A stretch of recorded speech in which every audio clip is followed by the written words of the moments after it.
dude, the people. There were some people downstairs, like we're at the outside your studio, working on like a cock sucking arrangement. I'm not even kidding. No, I'm not kidding. Really?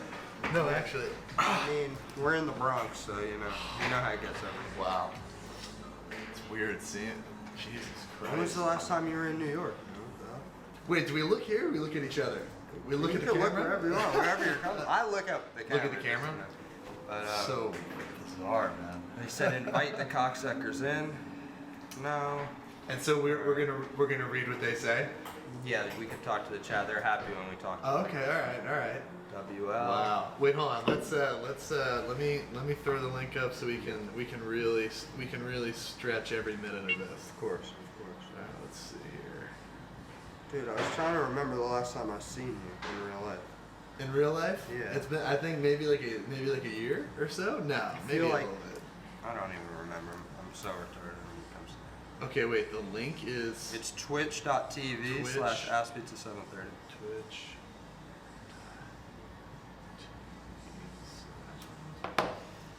Yeah, don't worry.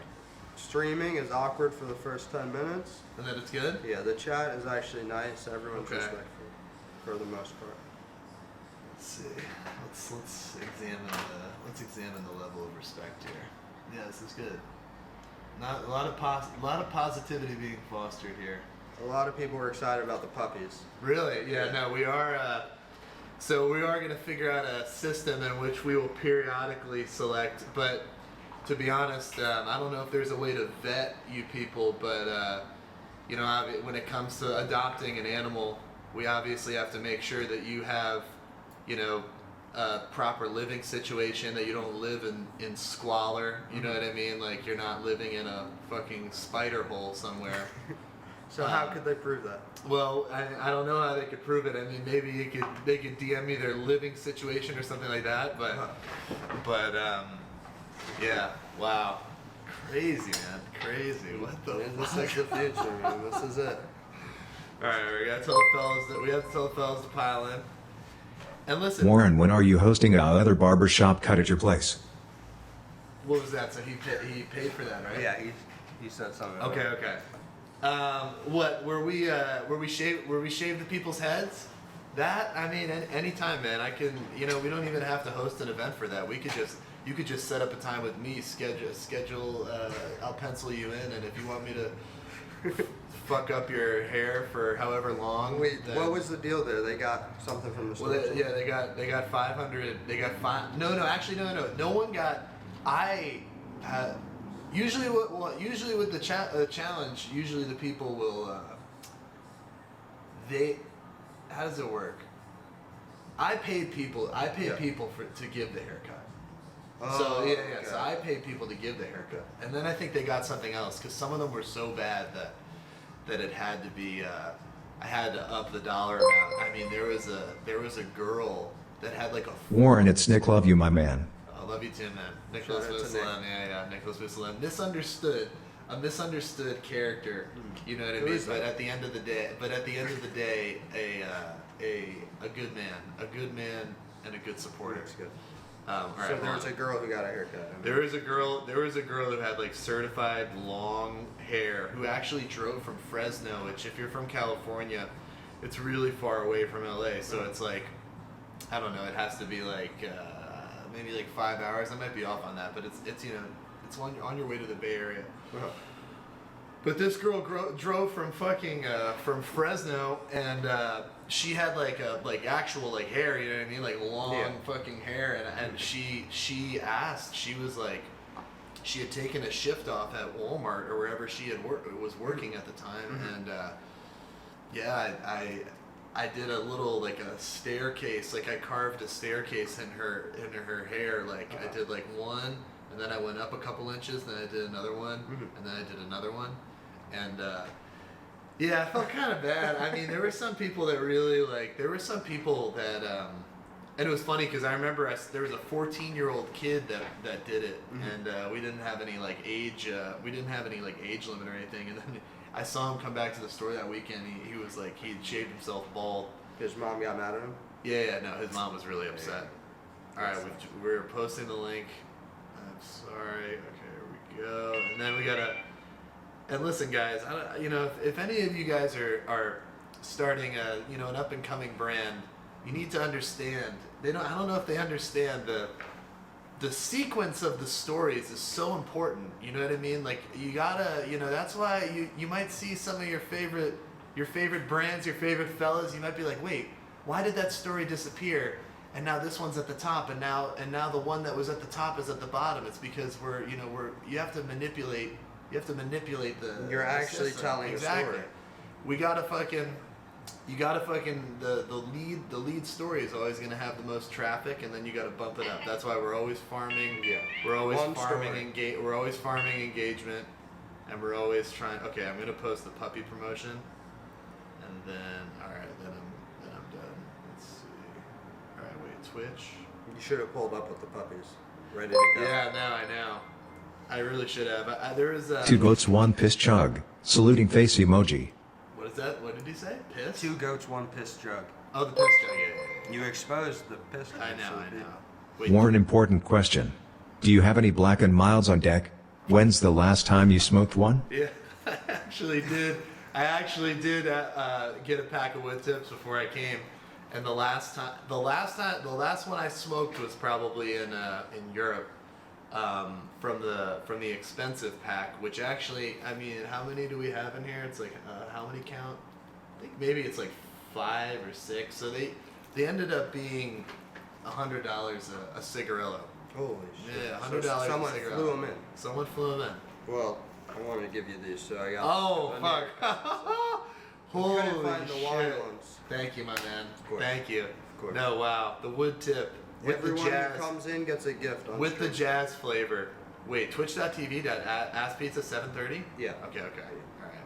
Here we go. So slash, that's what you said. Slash? Yeah. Okay. Alright, here we You go. got it? Yeah. So it's very delicate. Okay, there we go.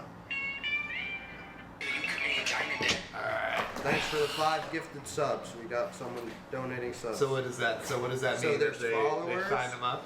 Yeah, there's followers, and then to become a subscriber, it's like $5 or something. Okay, $5. And you get no That's a ads. deal, man. You're That's a a real deal. supporter, yeah. Oh, man.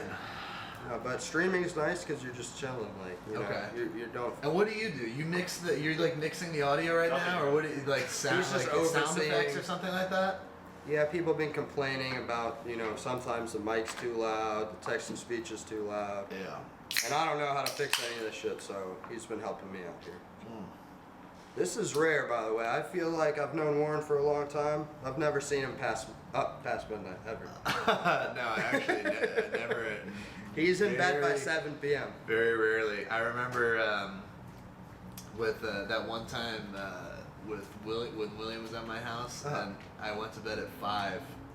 I went to bed at 5 p.m. because that was just my routine at the time, and it was a blizzard, and I didn't really think about, this is our friend, and I didn't really think about the fact that I lived in a suburb outside of Boston, and I wasn't really thinking about the fact that he didn't know anybody or had really nothing to do at all. But I just kind of abandoned him and went to bed, and he walked to GameStop and Oh my God. in the blizzard and like bought a video game and walked back. And this was like I think it was like maybe like probably in a blizzard it had to be like an hour. It had to be an hour.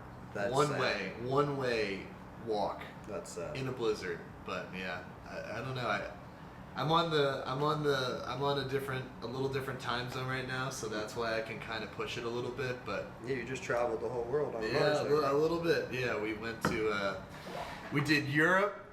At first I wanted to go to the weird countries. You know what I mean? Like Look, William's in the chat. He said, "I remember that one." Oh. Wait, what was the video? What was the video game you got? I don't even remember. How was the walk, Will? We need to talk about that. Yeah, I don't. Because did I have a system at my house? Because the system would have been in my bedroom, so I don't really know how you would have really even played anything. You want to just look at the covers. You want to look at the game covers. Oh yeah. If I could honestly get stuck. I've done this twice in the last 3 months, but like there's, if you go to some of these sites and they'll like archive like all like PlayStation 2 games from like, because PS2 is the system that I probably played the most on, that and GameCube. But you know those sites where they have like a whole archive of the different video game covers, and dude, I swear to God, dude. Yeah. I don't know what I really don't know what I was doing as a kid because, dude, I swear to God, I played like every video. Like I played like the shitty movie spin-off games. Yeah. Like I played Like the Jaws. worst games? Yes, dude. I played Jaws, the game, like where you play as the shark. And I looked at some of these games, and they were. I mean, I wasn't looking at reviews at the time. Mm-hmm. So these games were scoring like 3.5 out of 10s, like seriously, really horrible games. And I think the Family Guy game was half decent, but I never even knew they had them. Dude, yeah, they had. I'm telling you, I played so many of these games, especially the movie games, man. And then as an adult, you realize those were big back then. Yeah. Yeah. You realize as an adult, you're like, this is like they had with when it comes to like I feel like movie video games, they usually just have like a template and they kind of churn them out a little bit. But there were some good ones though. No, they used to actually try. Yeah. I remember the Warriors. Yeah, Warriors. That's a good game. Yeah, and which is so weird that they even made that. To even think that they would make. Can you guys talk about getting the jeans on Wiz Khalifa? That was all him. I didn't even. That was just out of the kindness of his heart. I don't even know how he did it. I think it was through his photographer or something like that, and they were performing in To mass. get the exact story, I honestly forget. I don't know.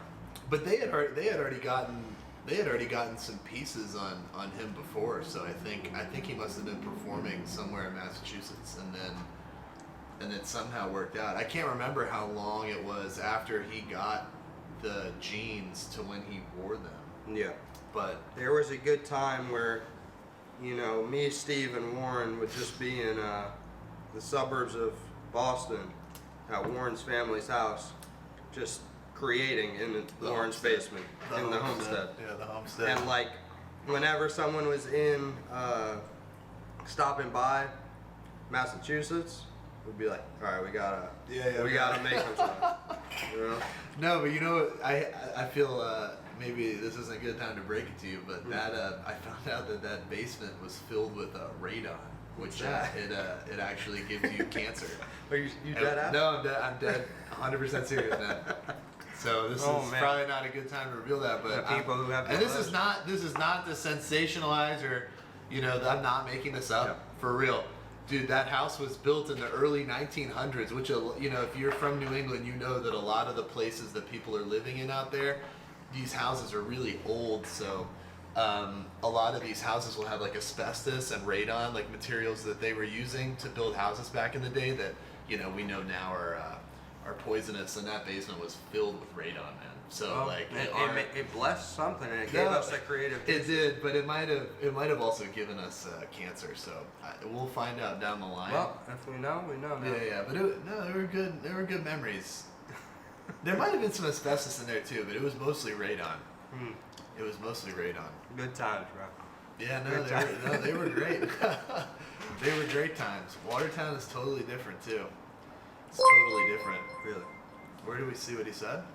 Locktober in the BDSM/kink community. Originally, Locktober is a month-long kink challenge in which one or more partners consensually participate in chastity play for the month of October.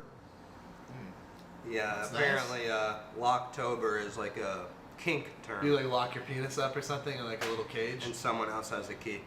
Little penis cage? Yeah. Yeah, I mean that makes sense. I mean there's always there's really room for everything, I guess. But yeah, not currently participating in that, but I'm sure if we did, that we could probably do it. We could not it's not a problem. I want to show you these. What, we go over here? No. Asspizza, can you explain how you got the Reaper tat on your hand? Oh, that's a good. That is a good one. My second tattoo right here. Yeah. I think it was 2015 when Warren drew this.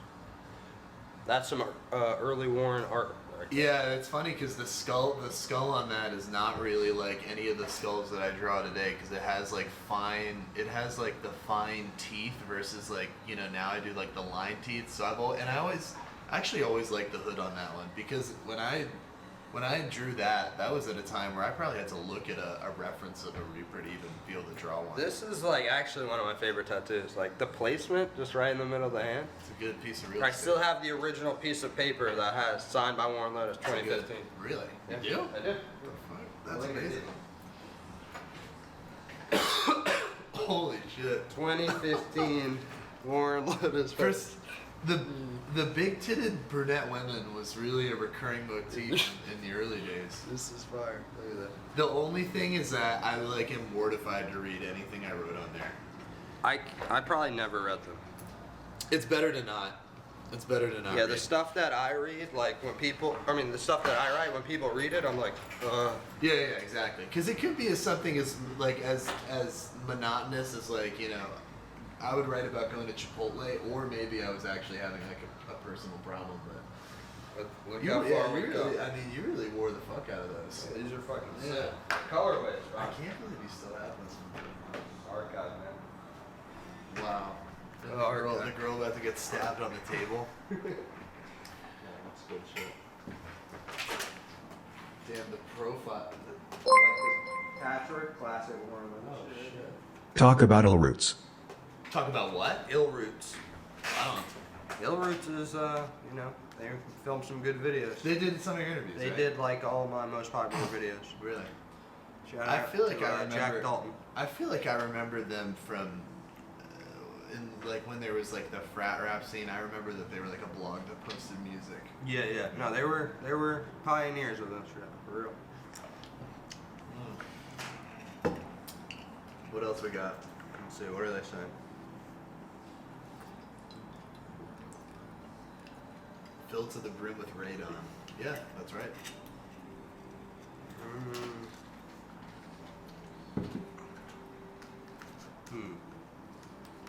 Sammy Adams. Is that a Starburst? Yes, it is. It is a Starburst C4. Is that your go-to? I like the blue. I like the ones that taste like really. I like whatever I can get that tastes the most poisonous. But right now, I needed it to stay up and deliver my best self. For this. So I've been drinking a lot of coffee this year. yeah, Yeah. a lot of coffee. I was Coffee's never good on for the you. coffee. Coffee's good for you. I think it's good. Austin, you ever fart on it? I hate that word so much. I hate that word. Don't tell them that you don't like it. Oh fuck. Yeah. No, I like it. I like it a lot. Warren, are you really going to give away 3,000 puppies? 3,000 puppies. That could be good because it's always funny. It's always a good joke.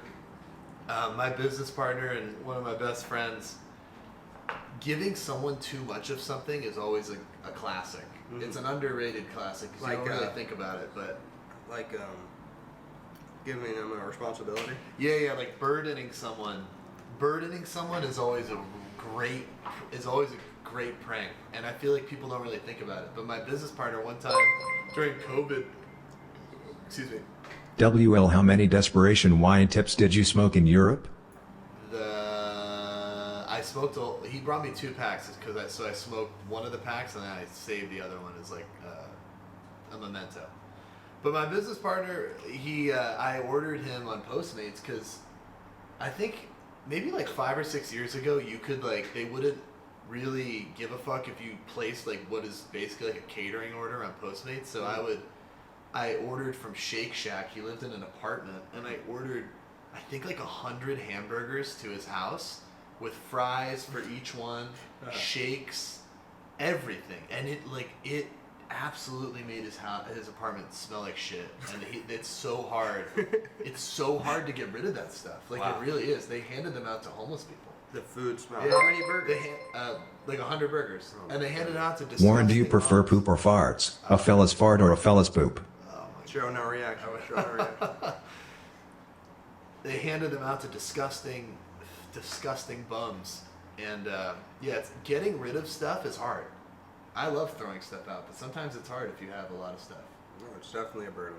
Yeah, like getting rid of gasoline is really hard if you think about it. Like, When would you have to do that before? yeah, no. I put in one time when I came. This was like a day from absolute fucking hell. This is the same. I got arrested at the border getting into the U.S. When was this? Briefly, this was this year. Holy And shit. I was coming in from Japan, and I came through the border, and I had a warrant for a speeding ticket in a different state, and I got arrested at the border. Homeless people have feelings too, man. Not cool. They fart and poop just like the fellas. They do have feelings. That's why it's so fun to fucking poke them with whatever is around you at the. All right, so you're at the border. Oh yeah, no, we warrant got for speeding. I had a bench warrant, and I didn't realize it. And I went up to the counter, and they asked for my passport, and I was like, Warren, my man. You shouldn't have told them you don't like farts. This might get bad. Faya. We might have to turn off the touch screen. wait, yeah, can we turn that off? That's horrible. You want to turn it Yeah, off? oh please, God. Turn it off. How did Came to your pop-up pup event at Demos in Watertown while back. Well, that's A fella's classic. Well, that's nice. Sorry. Hey Austin and Warren, I'm flying to Miami in 2 weeks. Any food recommendations? I like a place, Portasagua. That's a We've ate great there many place. times. Wait, so we can Warren, just read do you remember meeting me and my friends when you stopped in Cleveland during a road trip? Yes. We ran into you at a diner where you were having chili a few years back. That's actually 100% true. That's 100%. W Warren Lotas W Asspizza W fart W poop poop poop fart fart fart poop poop poop fart fart fart poop poop poop fart fart fart poop poop poop fart. Is that not? Is that like not? Is that frowned upon now? To turn it off? Is it frowned? It's frowned upon, isn't it? That's fine. No, we're talking. Okay. Later we'll turn it on. We'll turn it Well, on. we'll turn it on later. After story time. But so that story that he just said about the diner, that was true, and I remember exactly How when was that the happened. chili? Well, because my fucking friend told me, he was like, "Oh man, you gotta go to Cleveland for the fucking chili, But this guy, I love him to death. He was confused. He's thinking of fucking Cincinnati or something like that. There's a place in Ohio that that has like a chili, and it's not.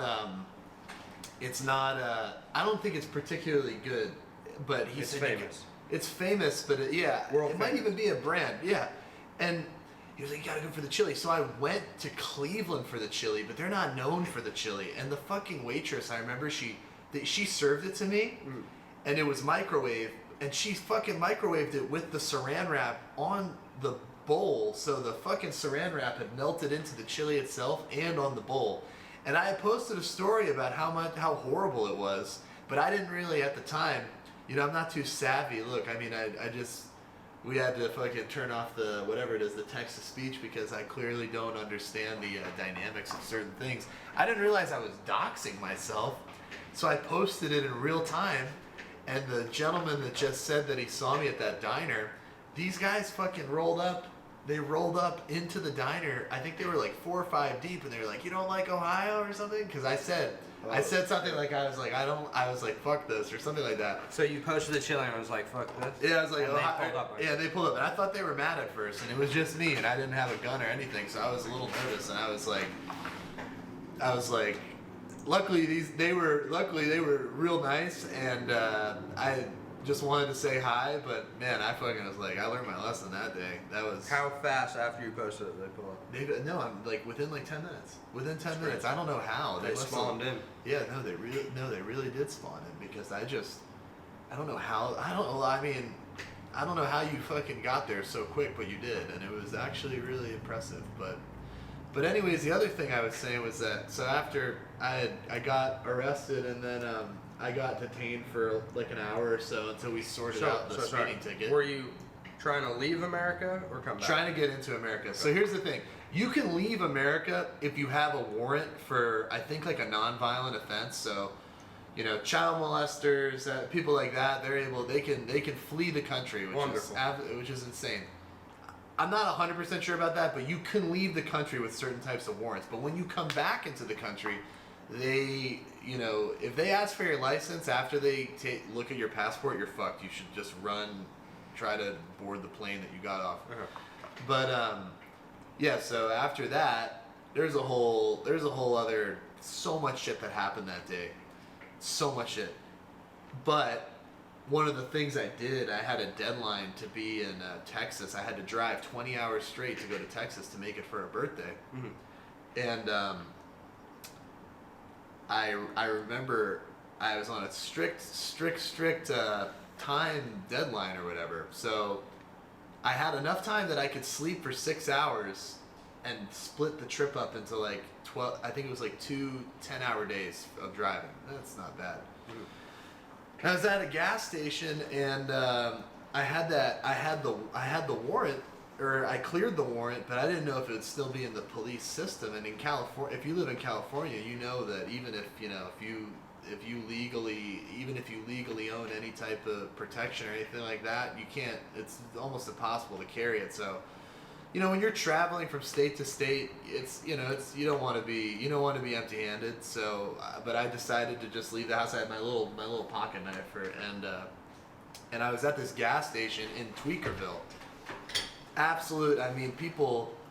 I walked into the convenience store where I'd stopped to get gas, and the fucking clerk was wearing a shiesty. Like, the roles were reversed. The clerk had the fucking ski mask on.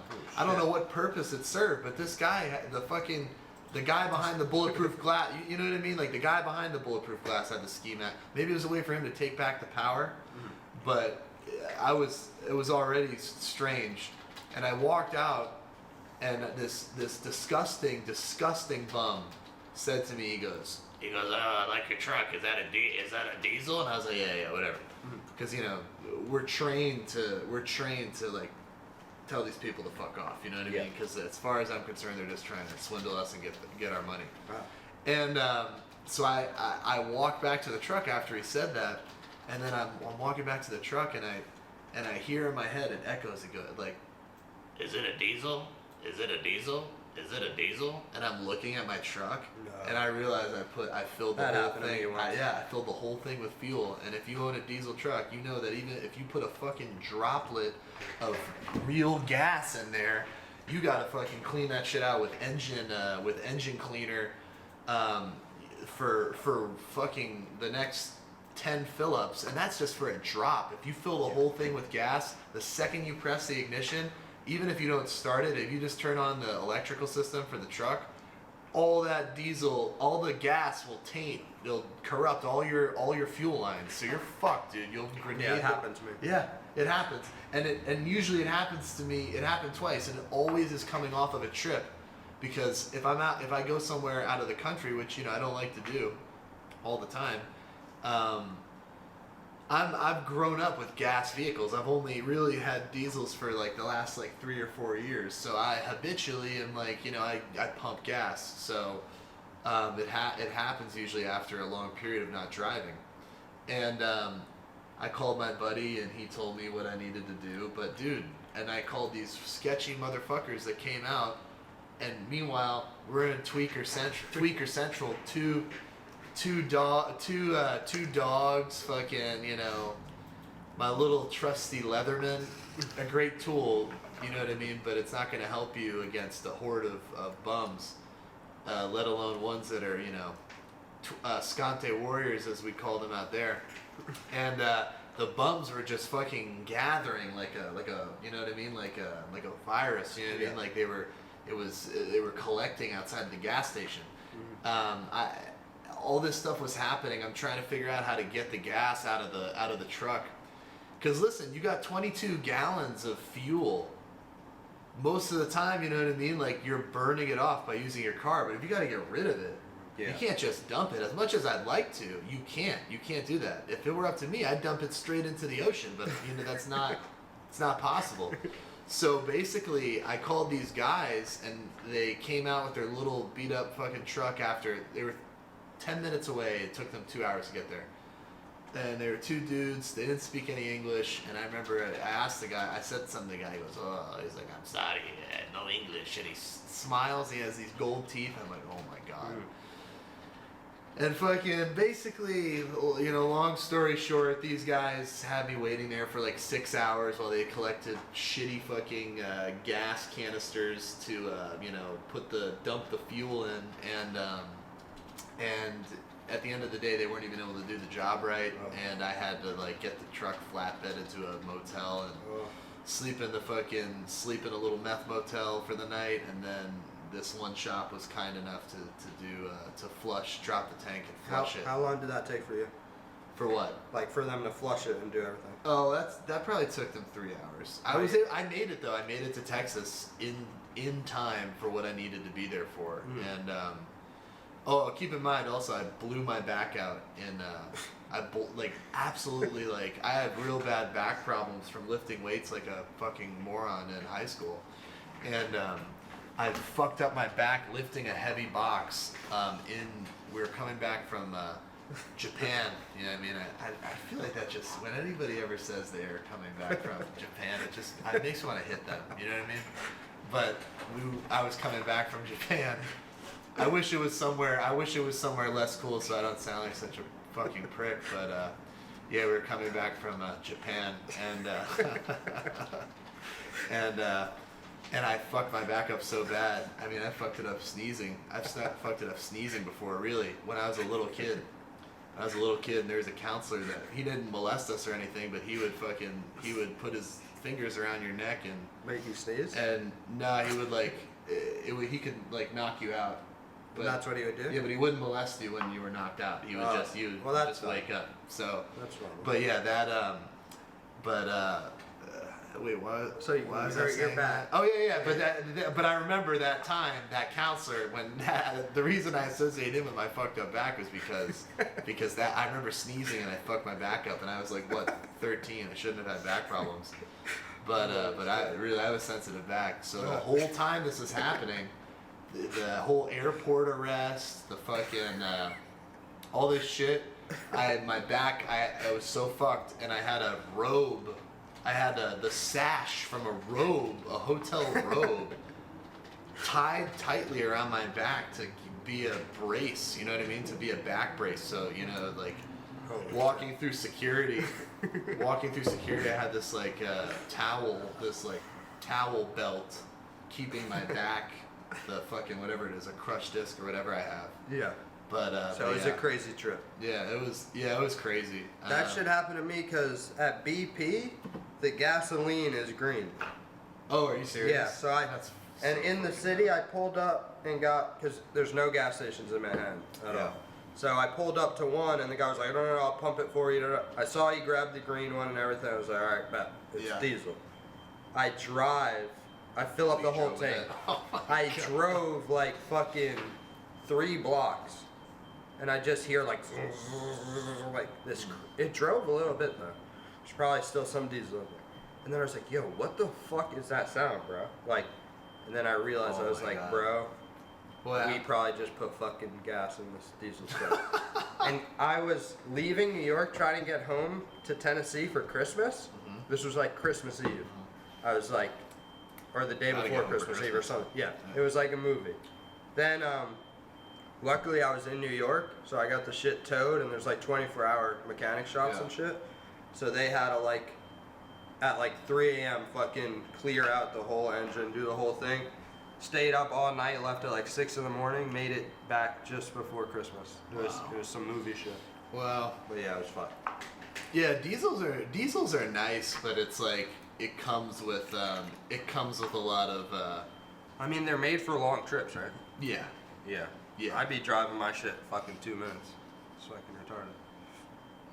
I'm just texting my mom back. How's the family?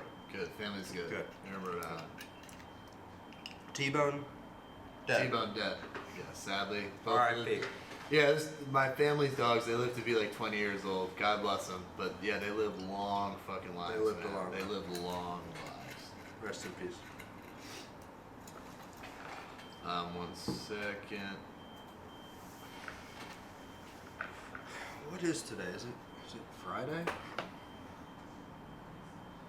It just turned Saturday. Nice. Happy weekend, everyone. Happy weekend. We should say some like controversial stuff that'll fucking get us in trouble. What do you think? I don't know. I said I'd ruin my career, and I kind of want to. Really? That's how you're feeling? Yeah. Yeah. What got you No, that this is kind way? of fun. This is kind of funny though. Let's see. Oh wow. Okay. We need to design something for Halloween. Yeah. No, we're going to. It should be this color of the jeans. Purple, white, something like that. Maybe just redrawing those. Yeah, we could. I'll do the text and you do the fucking Please drawing. do the text. I'll do the Please text. do the text. We need a reference to fucking 2015 jeans. You know what's funny is that type of style laying down. You'd have to prime the jeans with the white paint. You do the white paint. And the hair dryer that we were using, that sped up the whole process by like, if we didn't have that hair We need dryer, that. we'd probably be set back. I hope like, that still exists. Oh, it's there. Yeah. You need to it's save there. that. Yeah, of course. But in the beginning, the hair dryer that I was using you had to plug it in. It didn't have a button, so to use it, you would plug it in, and then it would It turn just on. turns on. Real piece of shit, and honestly, kind of dangerous. You can't. Some of those hair dryers they can start fires, but what was I gonna say? Yeah, we should recreate. That would be cool to recreate them. Those drawings, they look like cave paintings, but those really, I was sweating those things. Man. Bro, those this are hard is to fucking. this Those is are hard to make. fine, bro. This is the real. Yeah, but dude, they warm look like kindergarten drawings. I But feel man, like they're people really don't even sweated. know the OG Warren Lotas pieces. No, probably not, man. Luxury and fashion pages. Yeah, no, probably not. We've gone through many phases. You should man. really do like a revised OG Warren Lotas, like flannels, everything. Yeah, There are so many beautiful women. Yeah, no, that was a different time. But it was a more artistic period, and then and then the fellas, we got our first taste of truly commercializing and selling our souls, and then you just keep selling more and more of your soul, and then you realize you're like, wow, I'm still unhappy even after all these things you thought. Even after all these things you thought would bring you happiness, I'll tell you what. There'll always be more to I'll chase. I'll tell you what, man. Spill I it. swear to God, the most. You hear people saying, I'm by no means a fucking, a super rich fucking, like, I have many goals I have yet to hit. I have a little tiny bit of success, but enough to the point where the younger version of myself would be really happy about it. You know what I mean? And I'll say though, the most really, at the end of the day, like the friendships and that, the relationships and stuff like that, like the people that you keep, it's really the most important thing, because I know some people that really don't have much, but they have strong friendships, and they have a solid family, and they live just as happy as people I know with that have what you would consider everything. So yeah, that's those simpler times, man. Those were simple fucking times, and You gotta wonder what the real goal is sometimes, That's what I've been thinking. or what you're doing it for, you know. But those times in the basement, or the times struggling and figuring it out and fucking up, a lot of those fuck ups led to a lot of great things. And there's a funny story. I don't really say. I guess I haven't really talked candidly publicly. I can't remember the last time. It must have been those fuckers. Listen, I'll tell you this much: those fuckers at what's it called, Complex, and we were going through the whole fucking lawsuit thing. Oh, they were trying to paint you. Listen, they fucking air it out on them. Listen, those fucking cocksuckers. Those fucking cocksuckers at what is it, Complex Sneakers? Yeah. They basically said that they wanted to do an interview, and that they would hear our side of it. Granted, I knew what I was doing was wrong, man. That's the funny part, is I feel like people didn't think that I knew what I was doing was wrong. Of course I knew what I was doing was wrong. And you're talking about the Yeah. The whole you're flipping sneaker it. situation, yeah. the fellows do anything to make a quick buck, and we milk it, and we did it by any means. But those motherfuckers, dude, they were the only people we gave an interview to. And they just completely took everything we said and just and I mean, that's a tale as old as time, and they just recontextualized everything we said. And one of those, I won't name him, but one of those fucking cocksuckers, a real fucking cocksucker, put my office address on Twitter, and I asked this guy to take it down because employees were, at the time we were getting a lot of death threats, and employees were in fear of their safety, and I was honest with the dude. I said, listen, why post the address? That's it was public. It was on a public document, but it wasn't a document that people necessarily had easy access to. So I politely asked the guy, like, could you take this down? He said, oh, well, the tweet is already getting traction. This thing had like fucking 15 retweets, man. Are you really? Motherfucker. Yeah. But I forget why we were talking about this. Because you did. That was your last interview. Yes. Yeah. Okay, the real reason we're talking about this is because there's this one story I haven't told before, but there was one product that we released. This is when I was still printing stuff in the garage. We lived in a teardown house in the Palisades. I was still with one of my best friends, Evan. He was helping me with these sweatpants. I don't know if anybody's in here that remembers. They were the ones that had the skull swoosh, and I sold them off of a mock-up in different colors because this was probably around like 2018, so the blanks that were available that were high quality, I was claiming that it was like Champion reverse weave. Wow. And in these different cool colors, and that's why they sold so well, and they had barbed wire and a skull swoosh. And the problem is that I was like, oh, well, how am I going to get these colors? I can't dye them because they ran out of white Champion reverse weave, so I had to find a place to cut and sew them. I didn't know what I was doing. I was just printing. I had never cut and sewn anything or had done that process before. Yeah.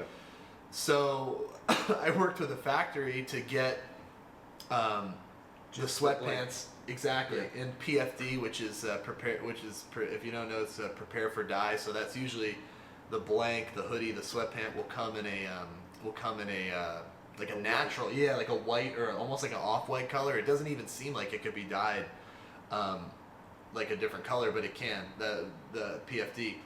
And so keep in mind, the people that ordered them were waiting months and months. Our lead times are not great now, but they were really bad back then, and especially because we weren't doing it professionally. So when you got your shit, there could be a real fucking fuck up. And so these sweatpants, after like 4 months, they finally were finished, and I had my friend Evan. We were printing the barbed wire, one strip, and there was an embroidery too that had to be done. I was piecing the supply chain together. Nothing was done under one roof. It was a total mess. I was probably downtown. Not profitable. Oh, not at all. Not at all. And I was in downtown, and fucking one of the flies in my button flies open. That's a horrible feeling. My friend Evan had to. He had the task of, after we printed the barbed wire and the sweatpants, he had the task of taking the hair dryer. Not the hair dryer. A heat gun. We upgraded. Yeah. We upgraded because we were using. I think it was water based.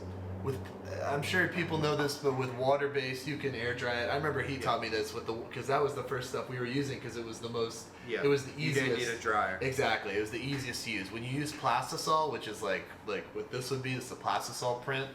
You're gonna have to cure, exactly. It needs to reach like 700 degrees. Yeah, and if it doesn't, if you have plastisol in your hands, you're gonna get that. It never dries. It never ever dries, which is crazy. So, I had him with the heat gun. Curing all the barbed wire, right? And we were doing this at night because we had a deadline. We had to get these out before Black Friday because we wanted to release them again. And basically, I looked the next day. He had done. This is a huge order for us. We had I think we sold maybe 200 pairs or something like that, at maybe like $150 a piece. This is huge for us at the time. And I woke up the next morning and looked at all the sweatpants. Oh no! And he had burned every single one, and each strip of barbed wire had Oh, what do you call like completely like brown, right? yeah completely Oh brown. my God. What did you do? And I was trying to think. So I hand wrote people a letter, and I said, I know you've waited a long time for these, but that's because we were perfecting a sun fading technique, a special sun fading technique that I was wearing. I had a personal pair of these sweatpants, and we perfected a sun fading technique. It took us a long time, but we're really proud of it. We really stand behind it. And dude, that fucking saved our asses right there. This guy says he has his letter still. It fucking saved. Oh, where? He says he has. Oh, of course Nick has the letter. Is that WL Archives? It is, yes. Wow, Yes. shout out to WL Archives. Like I said, a misunderstood Yeah. fellow, but nonetheless, So has love for us all. Has love for us all. It's all love. It's all love. Was were people upset or did No, anyone people say were anything? no, people were They loved happy. it. No, people They were loved happy.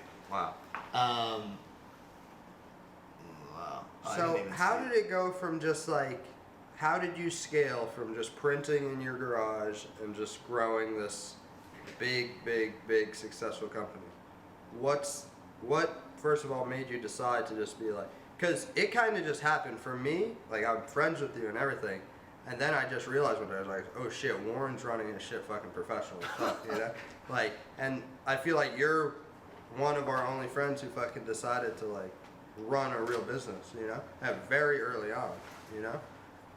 So what was like, just what, like, I don't know, what were you thinking when you're just like, all right, this shit could actually be something big, you know? Well, I feel like I'm trying to think. I feel like the reason I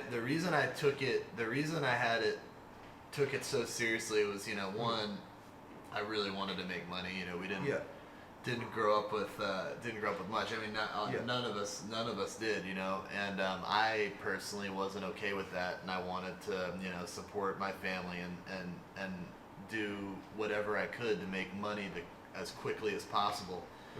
And I feel like, you know, I was never really passionate about clothes, but for some reason, like, it kind of worked. That was the first thing that kind of started to work. You know what I mean? So like, I feel like, I don't know. It's hard to say because like I remember, it went from like selling. What do you call it? Like selling one pieces via like fucking Facebook, and then you just kind of. I feel like maybe now it's a little bit different because there's so much like info out there, like, which makes it. I feel like it's easier to figure out the steps now, but it's harder to compete because there's so much. There's so many people, so you can figure out the tools quicker, but once you do, you're in like a fucking like sea of people. But I feel like, I don't know, the scaling was just kind of like, I mean, I remember we almost went bankrupt in 2017, I think 2017, because we went from, because I learned from you how to do the screen printing, the water-based screen printing. I learned that from him, and that would, you know, when you're able to do that, you can sell things as one of one, because the screen printing is naturally going to be fucked up because we were doing it on a table. Yeah. So each one's going to come out different. So that was for me, that was my first entry into like mass production, even though I was selling like, you know, It was like a run. A couple dozen. Yeah, you're making a run of something. And then from there, you're like, all right, well, I want to make this bigger. I can't make it bigger if I'm doing it this way. So then the like, you go, if that's like step 2.5 is like hiring some help to like help you hand screen print more stuff, and then you're like, well, this isn't efficient, and you know, the quality's not consistent every time, and then you're like, all right, now I'm gonna go to a print shop and work with them, and then after that, I thought making like, oh, I have to make a cut and sew collection, and that was really what almost put us under the fucking table. Cut and sew is really where shit goes wrong. Yeah, especially you could gamble $20,000 and the whole shit's wrong or something, you know. And for anybody that's trying to do cut and sew or is doing it and trying to sell it at like a higher price point, just remember that you gotta have.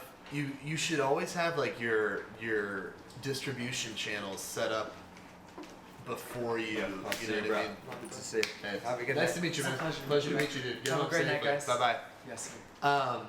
You should always have your distribution channel either have it in your mind or have it set up ahead of time, because what I did is I made this cut and sew collection and I thought I was just gonna put it on my website selling. You know, I had no reputation at all, and I thought I was gonna put up a $400 hoodie on a website and just sell it. You know what I mean? Most high end fashion. Not a lot of brands have a strong direct-to-consumer business. A lot of them are selling it through wholesale channels in brick-and-mortar stores. So I didn't know that at the time. And I spent so much money on this collection making it in New York, which is also, like 10 times more expensive. So expensive. Yeah.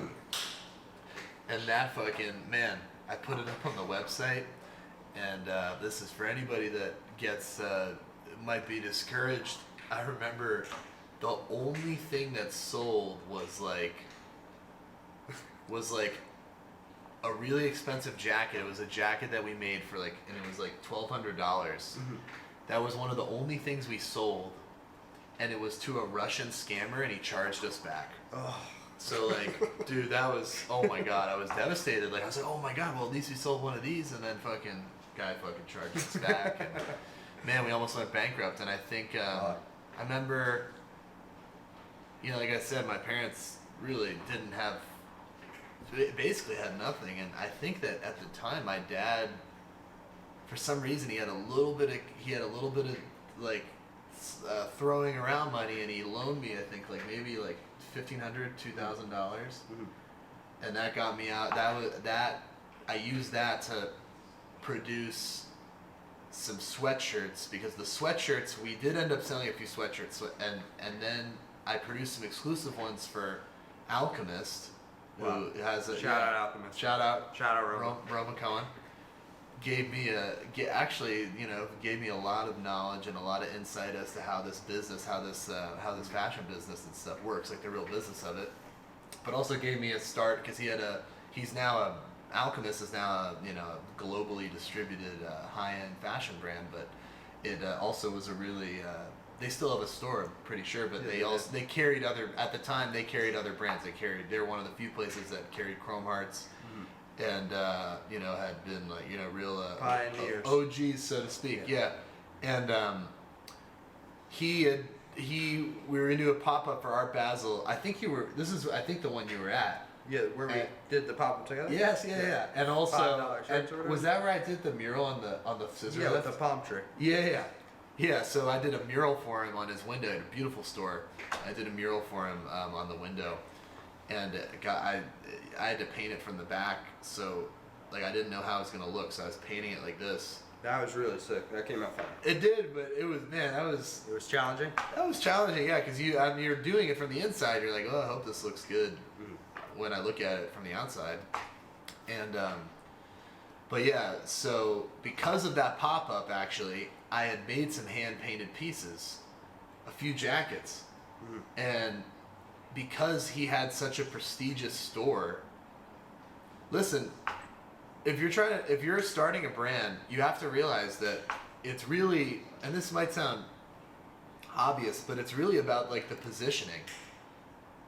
If you put a $3,000 jacket in like a streetwear store, it's not going to sell. But that $3,000 jacket in like a store that has like a clientele that is that spends money, and like a store that has prestige, and like then the jacket has a higher chance of selling. So I made all these hand painted pieces, and I priced them maybe like I think for like $3,500, which was fucking, dude, that was a fortune. Like to even just sell a piece for that, even hand painted, and a couple of them sold And I think I was able to make like maybe 10 grand off of the hoodies. Wow.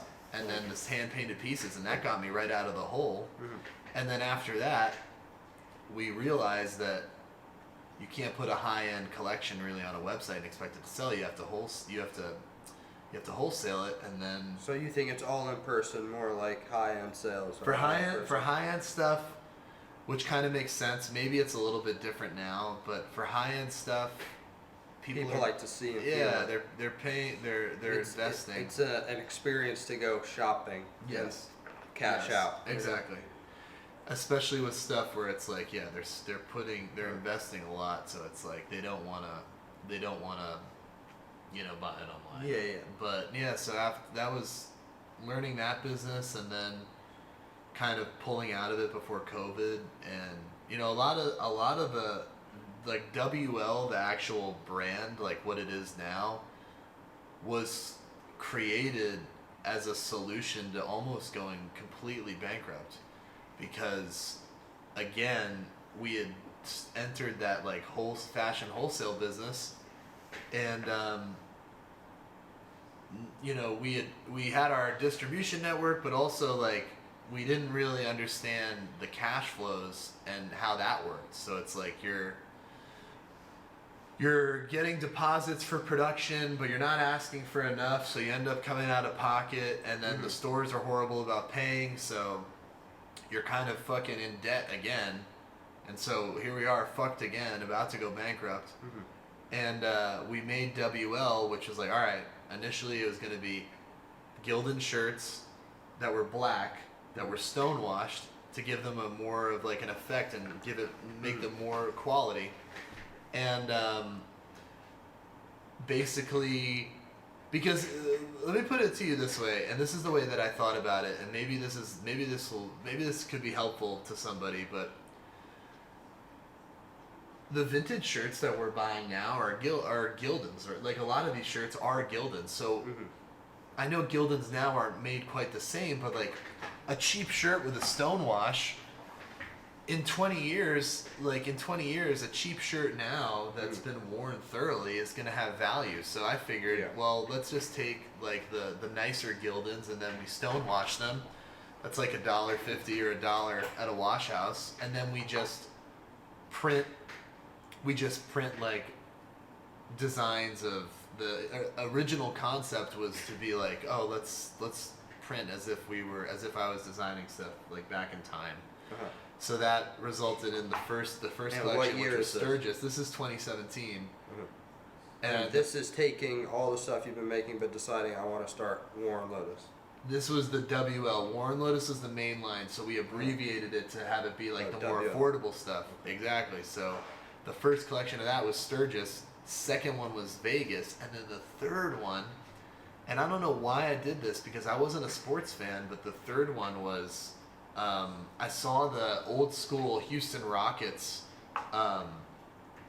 design with the little guy dunking the basketball at the jetpack, and I was like, that's really cool. And I never thought that skulls and sports had mixed, but I had seen that Grateful Dead Lithuania basketball thing, but I didn't really like that one because with all due respect to it, obviously, like, without that, I probably wouldn't even have my sports, the concept for the sports line. But I don't like bony skeletons unless they're Reapers. I like the more humanoid looking ones. But that was the first sports collection, and the response to that was nuts. And that was kind of the evolution of the direct to consumer business. But yeah, keeping it organized was purely just to to make as much as we could, as efficiently as we could. But for a long time, even if we were making money, we weren't being as efficient as we could be. And you can really, if you tighten up and you know where the money's going, and if you know your costs, and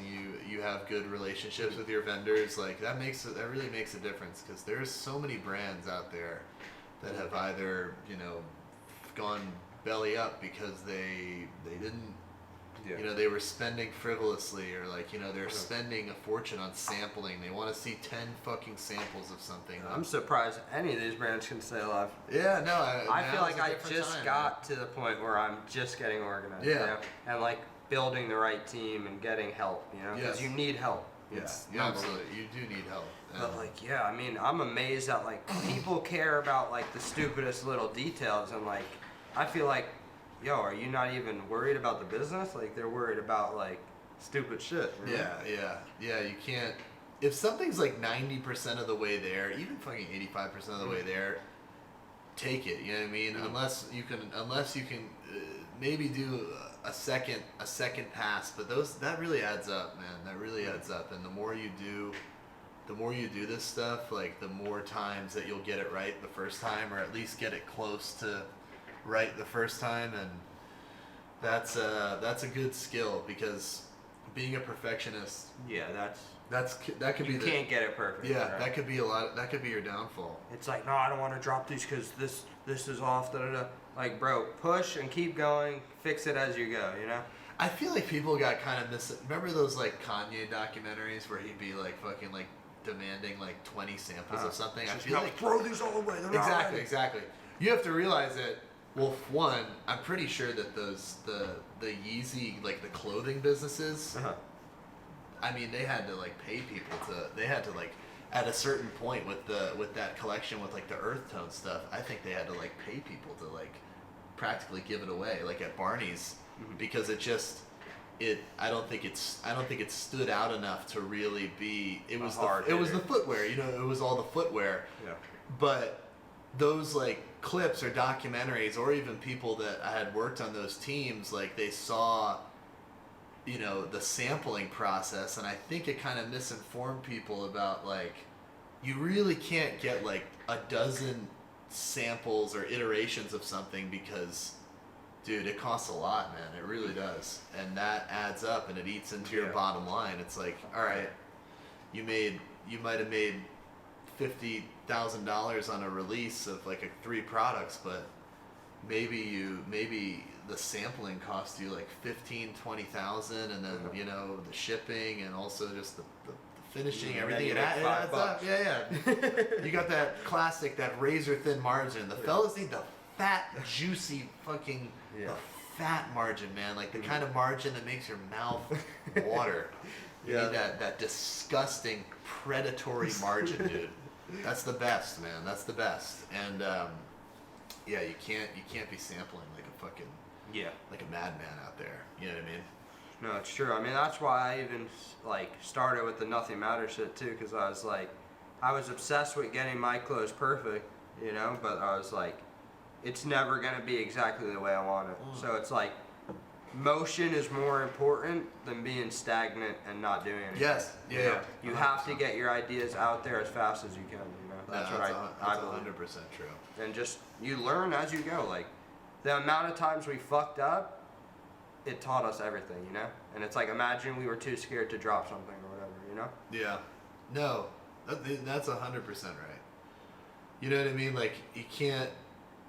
Like the opportunity cost of something is like huge. You know, people will like freeze up when they should just be putting out product and stuff. You know what I mean? And fucking experimenting and doing all this kind of stuff. And you know, motion and speed. Yeah.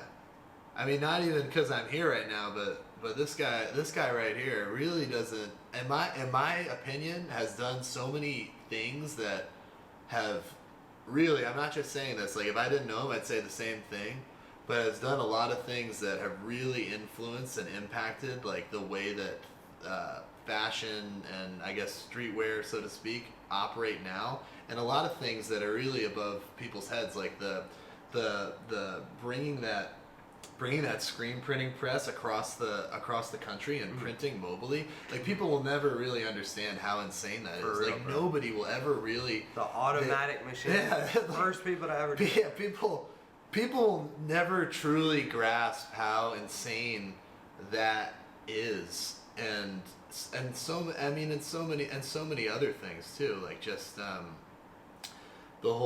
Revive line or the patchwork and all these different, like basically taking scraps and turning it into something new, which I mean people do now, but you know, I honestly do feel like people kind of rob him of his ideas, and and the fellas will end up on top. Exactly, the fellas prevail, and the fellas never call anybody out for doing stuff like that. Going.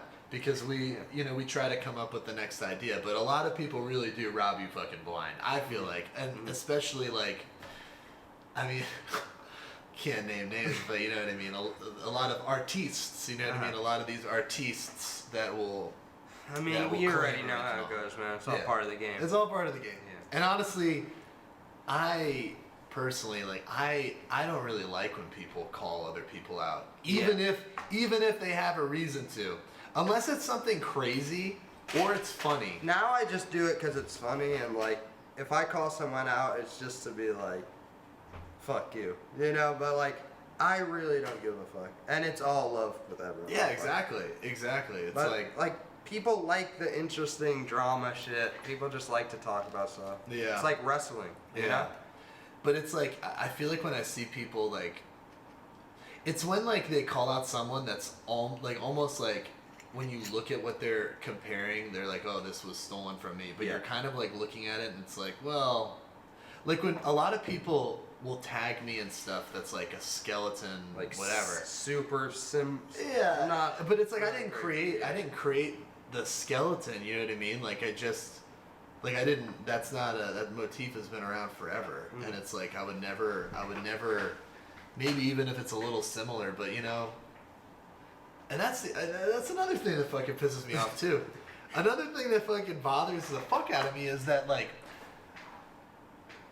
who is it that I remember it was that account? What was it, Diet Prada? I don't think they even exist anymore. Uh-huh. And I think a lot of their stories were bullshit. I remember they called out Vetmont one time. It was like a fashion drama page, right? Exactly. Mm-hmm. They called out Vetmont one time because they like they made like some Spider-Man pajamas and some other pieces, and they like I think that account had put them like side by side, like look at the fucking reference, look at this. Yeah. It's like everything is based on a reference, and if we're gonna go on witch hunts for people and be like, you fucking like this is what inspired this and this, you know, like this is like a reference of that. It's like, dude, nothing is original and that's anymore. why people are scared to drop shit, bro. Yeah, exactly. It's like everyone's did this. Yeah. Don't be scared to drop shit, bro. Just keep it pushing. Yeah, just do it, man. And honestly, like, the best stuff comes from building on stuff that exists. You know what I mean? Like, someone had to invent the automobile, right? Mm. And then other people made fucking automobiles, and then it just like that concept gets better and better because people are improving upon something that, someone had to come up with the idea. Mm-hmm. Like, there are fucking. You know, there are Fords that look like Chevys and fucking like, you know what I mean? Like, but people still have reasons to buy the Chevy and people still have reasons to buy the Ford. You know what I mean? Like, it's nice to have options, and it's nice when people do things differently. Like, there might be a car that looks like another car, but maybe the seats are brown. Or the interior is like a higher quality, or they have some like feature that the other one doesn't have. Like, that's so important. Like, referencing is good. Yeah. Don't be afraid to reference. Also, don't be afraid to drop something, because there's so many people in this world, and there's people that like the shittiest garbage stuff in the world. So there's someone who's gonna like your stuff, even if it's decent. Yeah. You just can't stop. Yeah. You really just can't stop. You gotta just be seen. You can't stop. That's really the fucking key. Yeah. No, it's just like, I don't know. I don't like when I see people like think that they're like calling someone out for like pulling like the reference that they use, because it's like everybody did that, dude. Yeah. And I think I didn't know him at all, and I never met him. Well, I did meet him one time, but Virgil. Mm-hmm. Ablo, I did meet him one time at a meet and greet. But I went to college for 2 years. I hated it. And I went to a meet and greet at a store in Boston where Virgil, I think is around this is like a Pyrex time, and I wanted to, I went and I you shake the person's hand and they you might walk out with a sticker. But I mean, from what I understand, and I have one of those books, that blue one that they came out with. But like, you know, he was great at referencing stuff, and I feel like a lot of the artists that he was cited being inspired by, like, these people reference stuff, and you know, they reference things, and then that stuff gets referenced, and that stuff gets referenced, and that's what the best stuff is. That's what the because best you're stuff comes building from. off of the greatest shit. You know? Yeah. It's like you're taking something that's great, and either you're probably adding to it and making it better. You know? Absolutely. Refining it. That's how we push the whole world forward. Exactly. Yeah, it's like, dude, really, that you're gonna kill yourself trying to come up with something that's 100% original. Yeah, and also trying to gatekeep your ideas and stuff. It's like, no, it's for the world, bro. Yeah, you know? exactly. And I think that, yeah, don't be afraid if something that you make looks a lot like something else. Like, just keep, like, the way that I got improved at drawing, because I only started to learn how to draw because it was a necessity, because I was like, I can't keep cutting up people's t-shirts and using them. That's not scalable. So I was like, oh, maybe I'll learn how to draw the stuff. Yeah. But I got better because I kept copying and copying and copying. And the more I copied, the better my own skill got. So then when I fucking took the training wheels off, which was like copying, like, like Michael movie Myers. posters. Yeah, exactly. Yeah. Like Michael Myers, like a Michael Myers mask, Jason mask, fucking skeletons. Once I had copied enough, I took the training wheels off, and then I could make a skull, on my own. And then because I had copied so much, like, you're never gonna be able to do a one-to-one copy of something, and the stuff that gets lost in translation from the copy to however you did it is your style. You know what I mean? So then that's how you develop style, when you finally take the training wheels off and do it from from memory. Someone just said the Beatles were a cover band for years until they made their own music. Oh, is that right? It's the same exact shit. If that's true, then that's fucking, yeah, like, exactly, man. Like, it's very crispy. It's very crispy.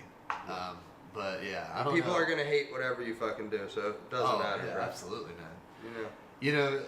If you put something out and it has like 500 negative comments, it's better than having fucking zero. It is. It's Don't be scared better to than having upset people. zero. Don't be scared to upset people. Yeah. People are like, oh no, like, bro, I'm sure if you go to me and Warren's comments right now, there's probably so many people mad at us for some reason. Yeah. You know? Exactly. It's like, you have to keep pushing. There's real supporters who are going to support you. Yeah. And some people just don't understand, and that's fine. Yeah, I mean, there's about 1 million real world examples of this, like, outside of outside of the little industry that we're in. You know what I mean? Like, just like, look at a fucking, look at like I keep using cars because I love cars and trucks, but like when they redesign something, like they redesign something that I don't know, the new that grill still, I don't like it, so that's not a good example, but people just, Like, they hate it. yeah, they hate it, and eventually it Like becomes the Bronco. familiar. Yeah, eventually it becomes familiar. Like exactly, the new Bronco or the Gen 3 Raptor. Like, dude, for a million years I thought, or not a million years, but for a long time I thought the Gen 3 Raptor was ugly as fuck, and I thought the second gen was the best. And then over time, I prefer the third gen Raptor. And, Yeah, people do get used to shit. I mean, it's like a new iPhone or any change, people rage about for, like, Yes. when they update Instagram or some shit. People are like, Yeah. oh, I can't use this out. No. Next day, you forgot there was even a fucking Yeah, update. exactly. Man. Or like, remember like when what is it, like the iMessage when it like went to the bottom. You know how Holy like it's shit. remember that was a big deal, dude. Wait. Yeah. What was didn't it always- before? It was at the top, or it was in the middle. It was in the middle.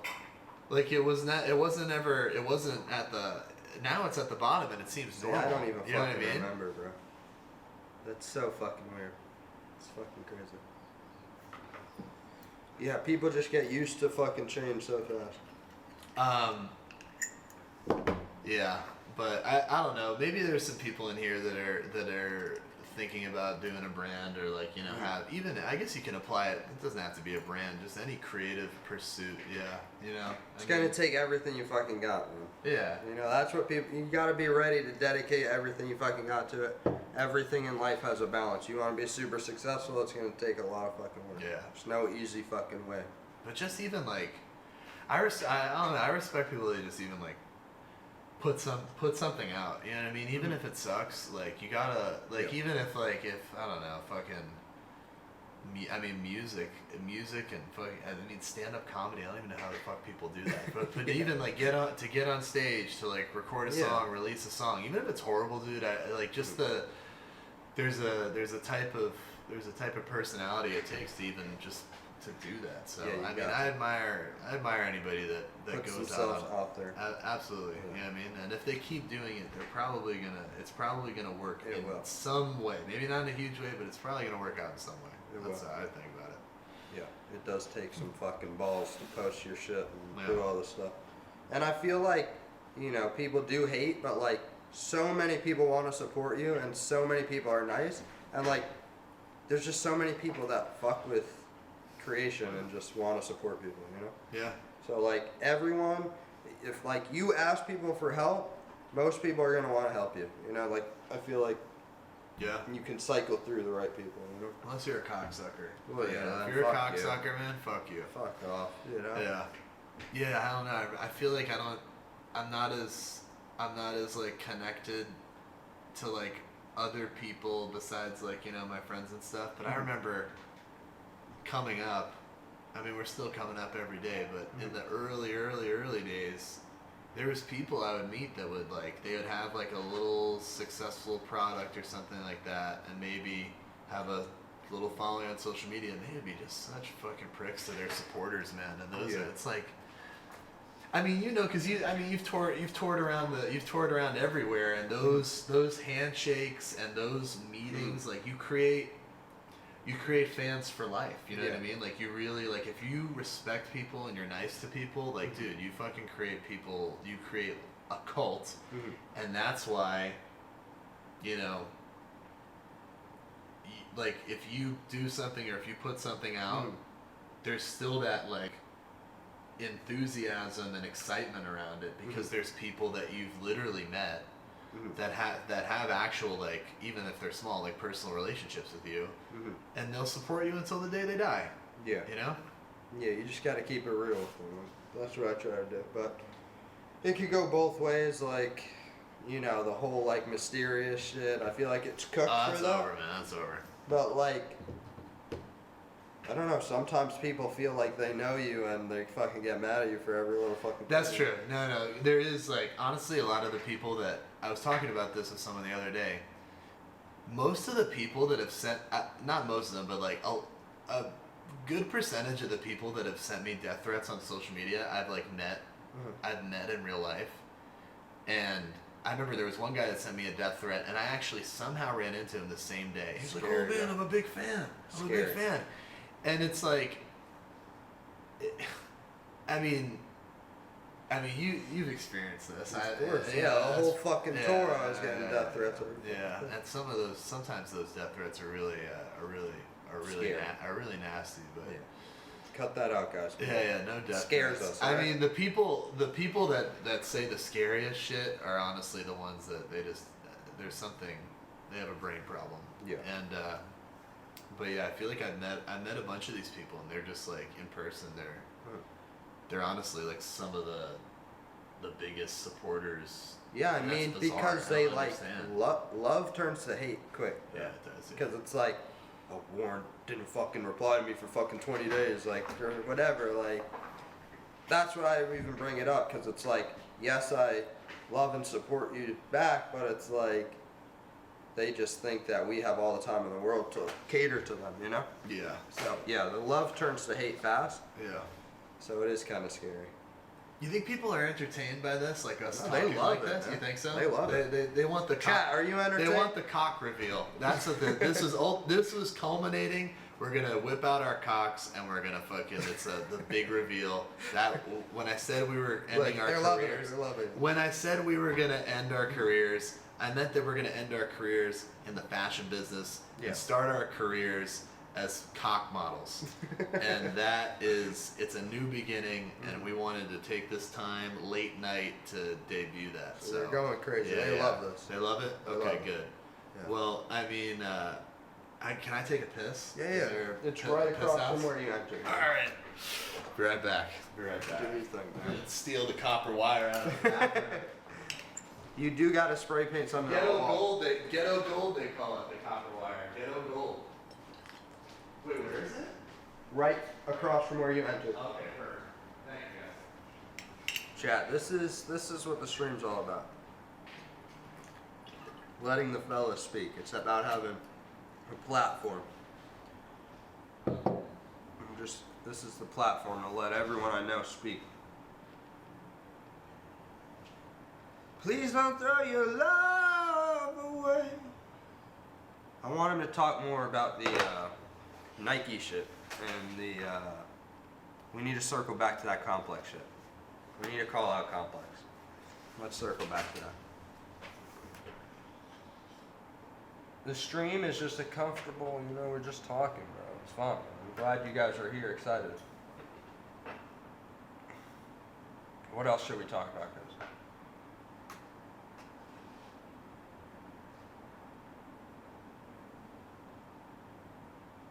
This is the real podcast.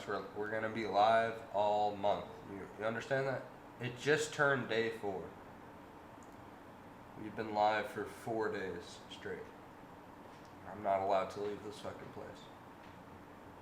Playing, painted it. Yeah, I do want to design something. What should we cook up for the Halloween drop? I want it to be purple, tan, and white, and black.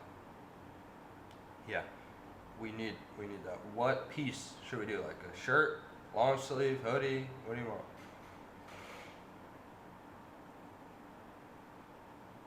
What was his first passion? All right, I'll ask him that. Thermal, Carhartt. Thermal would be cool. Rugs won't be able to make in time. I'll if we get into it, I'll ask him about AI. Yeah. Billy Hill, that's a good question. We need him. Where the fuck is he at? Oh, they did? It's not usually clean? If you want to smoke the wood tip, you can. Really? Yeah. You're kidding? No, I go don't on. want to taint this place with smoke. Like, Oh, it's been fucking- tainted already. It has? Yeah. If you want. I hate when people smoke indoors, but I mean, I guess so. Yeah. My man. Gotta shout out my man Thurston.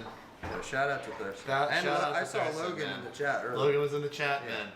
Shout out to my man Thurston. He's tall. He's a handsome guy. He's got nothing to We worry need Thurston about. on here. Yeah, he's got nothing to worry about. He has literally no problems. He has no stress. This guy is in a great position in life, and I don't know why he would ever be stressed about anything. So Don't stress, buddy. It's all don't good. stress, man. It's all good. Shout Yeah, out Ricardo. You're doing good. Yeah, shout out Ricardi. Great place. I will never freak a black and mild. I never even What heard does of that. freak I mean, it's like this whole fucking convoluted process to like taking out the cancer paper and these things. It's like just fucking smoke the cigarillo. Sorry, smoke the cigarillo, man.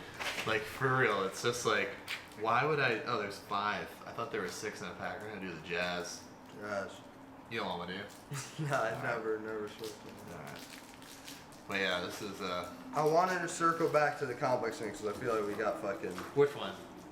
Just Which because thing? they did the article to like try to fuck you over and get you sued. They Right? did. No, not get me sued, but Oh, 'cause you were already being no, sued. we were already being sued. So they just, you just got to be careful when you give these like interviews. Not that I mean, they did the same. You sent me when they posted like Asspizza's not afraid to get sued. Oh yeah, yeah. No, Posted they the want. up-tempo. They want these. Yeah. Listen, we'll have to light the cigarette. Yeah, light it. Listen. Guys, clip that.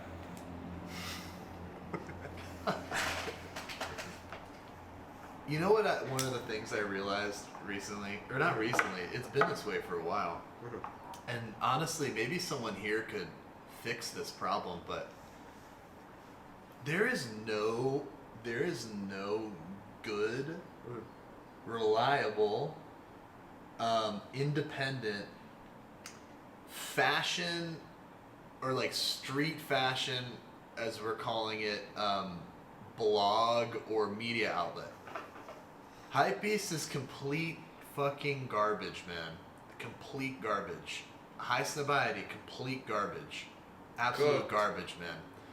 And Complex. I mean, I don't even have them in the conversation, but there was a time when I feel like Hypebeast was, all the articles now are paid, but before it was like really, aside from when like something crazy happens, obviously that's not paid. That's like it's they have to. It'll drive traffic regardless. But like, I feel like there was a time when like they would report on things that were small and like not putting significant. people on or something. Yeah, putting people on, but also like reporting on things that weren't necessarily like significant. Like it wasn't gonna drive the most fucking clicks to the website, but like, it was interesting, and it was like it showed that they were paying attention. So I feel like there's an opportunity for somebody that is passionate about like that world to like do some like actual fucking like I guess reporting or just like keep track of it and give people like. But I was feeling the same way. Yeah, dude. Fucking. I mean, yeah. And a lot of these and a lot of the articles that you do see that involve someone that is, they're not highlighting anyone, or they're painting him in a bad light. Yeah, or it's in a bad light. Yeah. Yeah, like when I went on the complex thing, they interviewed me about the shoes. I said, would you guys wear them? They were like, no. Oh yeah, I remember that. I remember that interview. That was I'm not That's what I plan with this next year. Oh great. Take this spot. Yeah. Yeah, absolutely, dude. Be the thing. Absolutely. Like I just feel like there's a good opportunity for someone to just like create a media outlet or something like that and show the real stuff. So what do you think went wrong with those media companies? Like, do you think like people were paying them to like just post about shit and they just like got bought out? I think what happened, I don't know about High Snobiety, but I know everything changed for Hypebeast when they IPO'd, when they went public, which makes sense. I mean, a lot of companies when they go from private to public, like they do change because they have people that have bought into the company with a vested interest that they have to hit fucking is there an ashtray? It's the eggs, man. The eggs, okay. Oh here, you could. Oh yeah, that's perfect. But when companies go public, they change. So I can't blame. I'm not blaming them. I'm not saying that they're doing anything maliciously. I'm just saying that there's an opportunity for people to like Yeah. But it's like this is a tale as old as time, though. Like I'm sure if this person did do something like that, eventually like they'd want to make it bigger, and the way to do that is to run ads, and then you have to drive as much traffic as possible, and then it's just like nothing can stay. You gotta cool. keep up. Exactly. Yeah. Nothing can stay like cool and genuine forever if you care about making money. If you don't care about making money, then you can keep it cool and genuine forever. But then you need money because you fucking have employees, you got rent, you got all this shit. Exactly. And you got taxes. Exactly. And that's what happens. Yeah. And I feel like everything comes in waves and cycles, and it's like things can run for 10, 20 years, and then it's a reset, and it just the pendulum swings. Yeah. So I feel like we're seeing right now, like I think all this shit's about a reset. Yeah, no, it is. We're in a really creatively stagnant time. I'm not saying I'm not changing the world or anything, but like I like to look at what people are doing, and right now I feel like we're coming off of a period of time where a lot of people are struggling financially, so people aren't spending money, and then people are more afraid to like create stuff because people aren't spending money. I think what happens is people don't want, when we're in a time where people's pockets are tight, then the businesses aren't innovating as much because they're doing what's safe. They're doing they're not taking a risk. Exactly. Yeah, because they're doing what's safe, which is it's like totally fair. Smart. Yeah. Exactly. But it doesn't push anything further. Exactly. So it's like I feel like we're in a really kind of uninteresting time. I mean, dude, fucking like I love movies. I was just gonna say that as an example. Like fucking horrible. No one's gonna take a risk in a movie. They're gonna do what fucking sells. And I'd be like, let's do something very experimental that might fucking not hit at all. Yeah, I think that I didn't see it, but I think that movie Sinners was like the biggest. I hear everyone talking about it. I never seen it. I could just tell by the fucking ads and shit. It looks like some Netflix shit. Yeah, right? Exactly.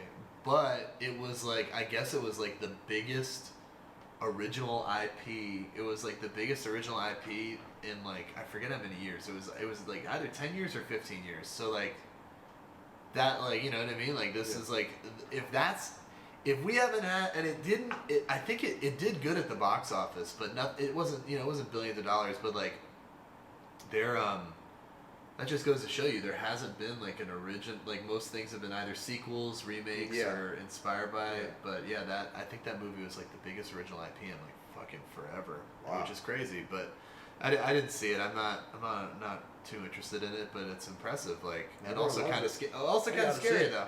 I gotta see it because everyone loves it. Yeah, but the risk has died. People just do what works. They found out the formula, you know? They did.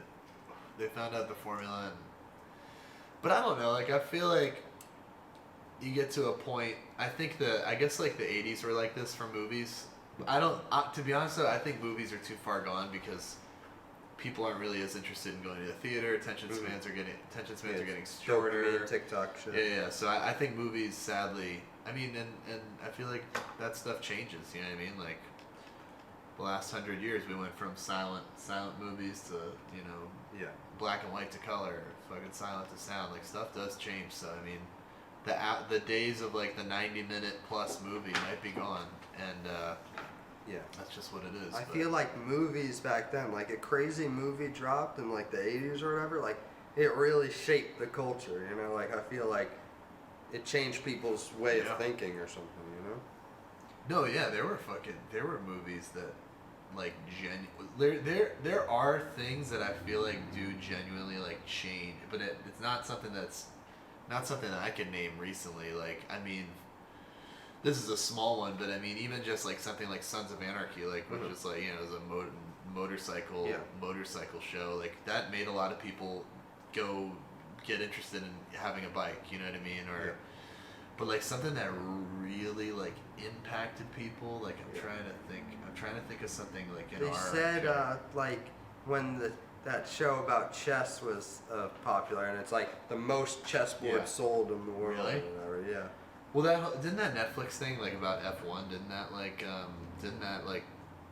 make people interested in that? Like, wasn't that what spurred it to become? I'm not sure. Formula One. I believe it. I don't know. Do we get people? Had them do math. What about do people ask questions on this? Ask them some we questions. won't be able to. We won't be able to hear. Do you want to turn on questions? ETS? No, we'll keep it off. It's free for them tonight. Oh wait, okay, yeah. I'll just try to answer them as they come. Anora is a horrible movie.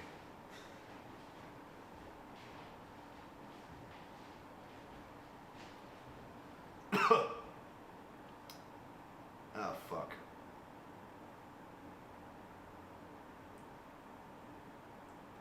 Okay, designs made with AI. I hate Anora is a horrible fucking movie, man. That new Paul Thomas Anderson movie, I'd see that. Designs made with AI.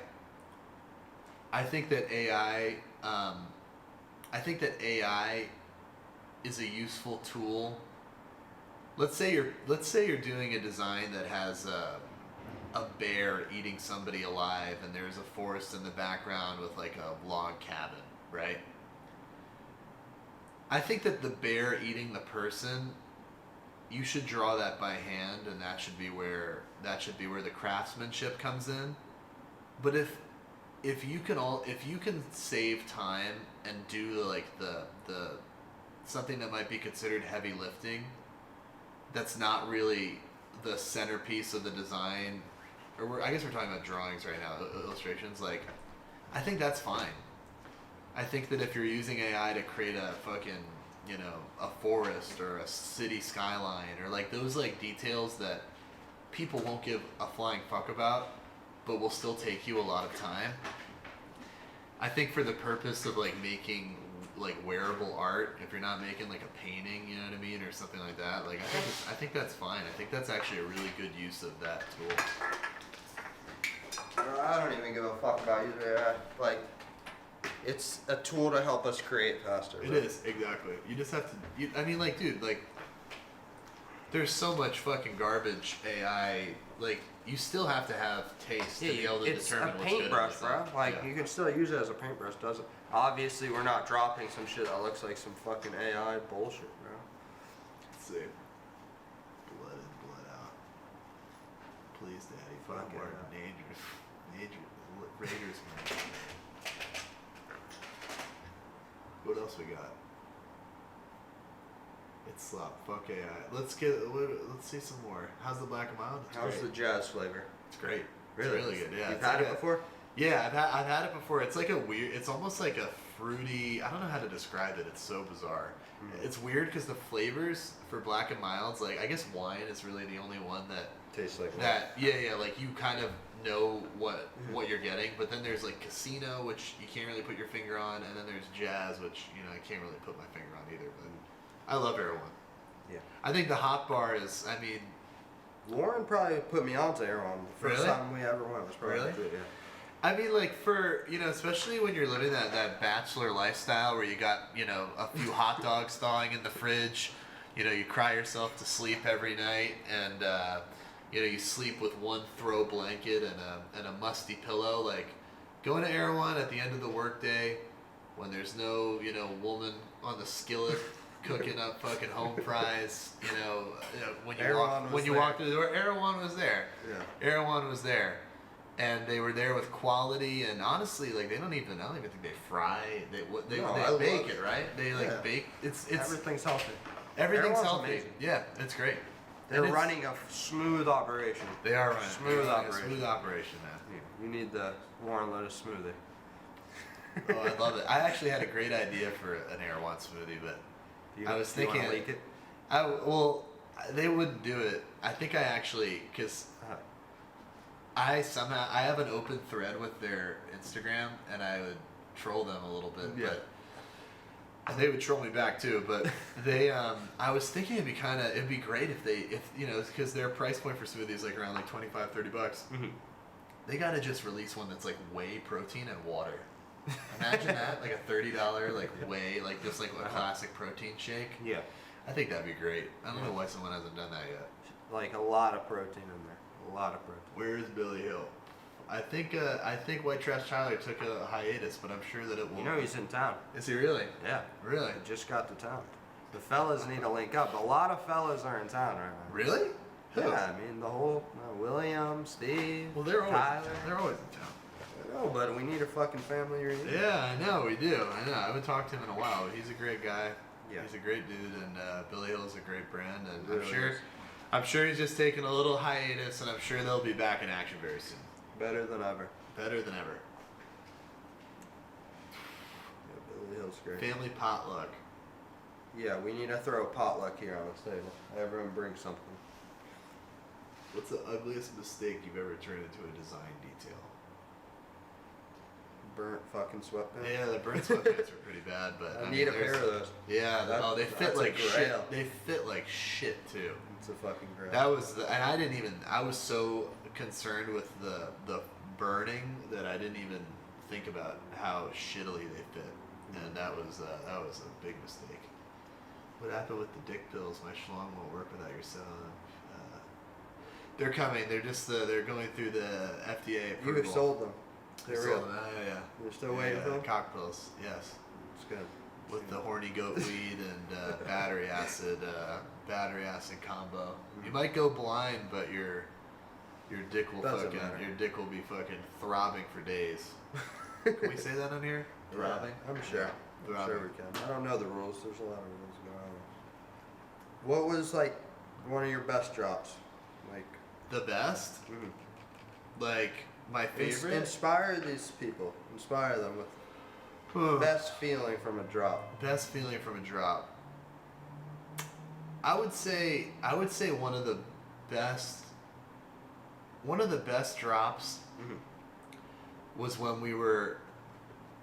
I mean, there's been so many where it was like coming off of a moment or like a time where there was a certain amount of fear or uncertainty, and then like you're kind of banking on something to succeed, and it does. Like there was a drop after the Nike lawsuit that was really, we were afraid to bootleg anything. We were being super careful with like, we didn't want to bootleg the NBA. We didn't want to, because we didn't have any partnerships yet. And it was like the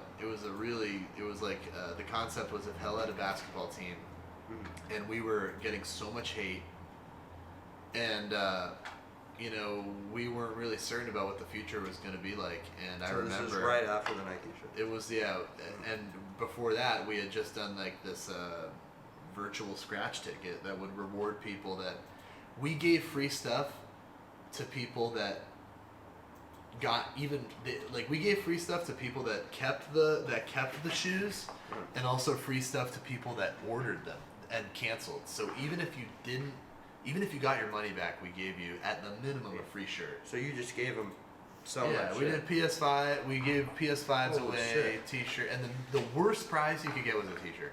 Holy So shit. after this, we did this drop, and it was a smash hit, and it was. You did some damage control, I guess. Right? Yeah, Like, people exactly. were happy. So. Yeah, people were happy, but they were also still mad. It was a time where I feel like I couldn't. Everything I did was had people had a problem with, but that was a really nice drop because it came after like a time that was super uncertain and sketchy. And I'm trying to think of another one like that. There was one. I think one of the most like fulfilling ones was when I forget which one it was. Maybe it was like the first like Samurai Deathlight Eyes drop, because that was like it was an original concept. We weren't really bootlegging anything. We weren't referencing anything. The only references were like getting inspiration from like samurai movies and stuff. Mm-hmm. But when that did good, when that did as well as like a bootleg NBA release, I was like, oh, that's awesome, because like it was something that I genuinely like enjoyed. Yeah. You know what I mean? Like, and a lot of the times when you're in this type of business, the stuff you like the most is the stuff that flops the hardest, and then the stuff that you hate the most succeeds how the it best. goes. Literally, The stuff like I don't clockwork. even want to fucking post sometimes. does is, the best. They love it. Yeah, it's like clockwork, man. Like that's why when I like something, I'm like, oh, this is cool. I'm like, fuck, this shit's gonna be fucking put us into the fucking poorhouse, man. We're gonna be lined up. The whole company's gonna be lined up at the soup kitchen tomorrow, sucking cock for drugs, and you know what I mean. And we'll be at the fucking in the job line, but yeah, that's just the way it goes. So another lesson: post everything, or not everything, but like even when you have some reservations, like That's what I've learned. Yeah. I'm posting fucking 10 times a day. I just don't even care. yeah. If it hits, it hits. You Yeah, know? exactly. Don't look If at it the hits. numbers. Just post. Yeah, exactly. And I know that I saw him do it. He's been putting out the reels consistently, probably more than anybody that I know. And it's something that I feel like a lot of people talk about, like, oh, I want to fucking do And this. everyone knows it will work. And everybody knows it will work. Everyone knows it will work, but no one does. And everybody knows it will work. So I saw him doing it. So I put out a couple myself. And one of the videos I was like, let me just see if talking to the camera will work.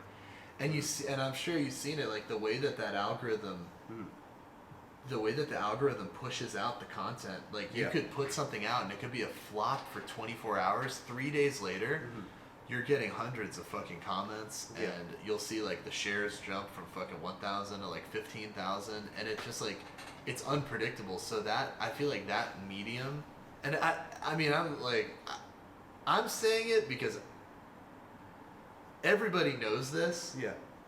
But I guess this is more or less like a testimony from somebody that like took forever to actually go through with it. And I know a lot of people that are still on the fence about that type of format, but I mean, you've seen it working. Like, Yeah. it's like, I mean, it took me so long. I knew I had to post videos and Yeah. shit. You know, we gotta put ourselves out there. But like, I feel like for so long I just didn't want to do it because I want to be comfortable. But it's like I see it as work, bro. It's like just fucking post it and have fun with it. yeah. And also I feel like a lot of the times my apprehension was, it's like, how is this gonna like fit into like what I do? Mm-hmm. But you got to do it you have to do it to actually see. You'll see how it starts to fit into your business or your brand. You'll be like, okay, well now that I've done a few, I can actually see how this will work. Spreads it out more. You know? It's good. Yeah. So if there's another lesson to be learned, I think that I mean, everybody knows this, but I guess a testimony from me and a testimony from him would be that it really, like, it's no joke. Like, they really are pushing that shit. Yeah, they are. like I've seen no growth in my shit for so long, and I feel like I've been posting to the same community of loyal fans I have, but like there has been no growth exponentially, you know? Yeah, no, same, dude. But same. since I started posting those reels, I got like fucking like 25,000 followers, bro. In like, that's fucking amazing. in like a month, bro. That's amazing. Cause, dude, like honestly, like I feel like, and this is like a weird like crackpot theory I have, is that there's like a certain level of brand, like when you're at a, how do I describe this? Like, there's a huge gap between like, you know, like Eric Emanuel, huge brand. But like, I guess like, you know, our peers, like the Erics, like, I mean like the Hellstars, like those types of brands, like I noticed that a lot of the times that those brands, including myself, like in terms of followers, and really that doesn't equate to like revenue, it kind of starts to plateau at like 400,000 to 500,000 followers. And then when you make the massive leap to like a Stussy, where they have like their distribution's a lot bigger, a lot wider spread, and they just have more. They have this. It's like a huge leap. It's a huge leap. You know what I mean? It's like you're either a brand with like 500,000 followers, or you're a brand with fucking like 2 to 3 million. And honestly though, like the Erics, like the Eric Emanuels, like he's getting engagement that's a fucking 100 times better than a brand with like 2 or 3 million followers. Like, yeah, I mean he's actually like culturally in this shit. Yeah, exactly. Yeah. And like the smaller accounts are really what you're gonna see. Like this is something that I've noticed, and you know, I can't name the perpetrators, but if you want to be a savvy consumer, and I'm sure a lot of people know this, but if in case you didn't, always look at the shares. There are some people that know that people look at the shares as a way to gauge organic reach. But now that, ever since shares became public, because I would look at my shares and see like the ratio of shares to likes to comments, and you can always tell if something is legit from the shares. Yeah, because that's people sending in Oh, and being yeah, like, yeah. yo, he's about to drop. Exactly. Yeah. And then once shares became public, I looked at a lot of different brands that I had questions about, because you'd see like these crazy numbers, and you'd see comments that look authentic, like they look genuine. But then when the shares became public, these posts that have an astronomical amount of likes and comments, you'll see 1,000 shares. Oh, that's interesting. In my opinion, if a post, like for a real account, a real Instagram account, and we'll talk in terms of product, because obviously like if you drop a picture of a product, like it's more shareable, right? Like if you post Like, a picture of like yourself, this. if you post a picture of yourself, the potential for it to be shared is lower than it would be if it's like a product that people enjoy. If you're posting a product that people, you know, can buy, I really feel like the shares should be like anywhere from like 50 to like 70% of the likes. Wow. Of the likes.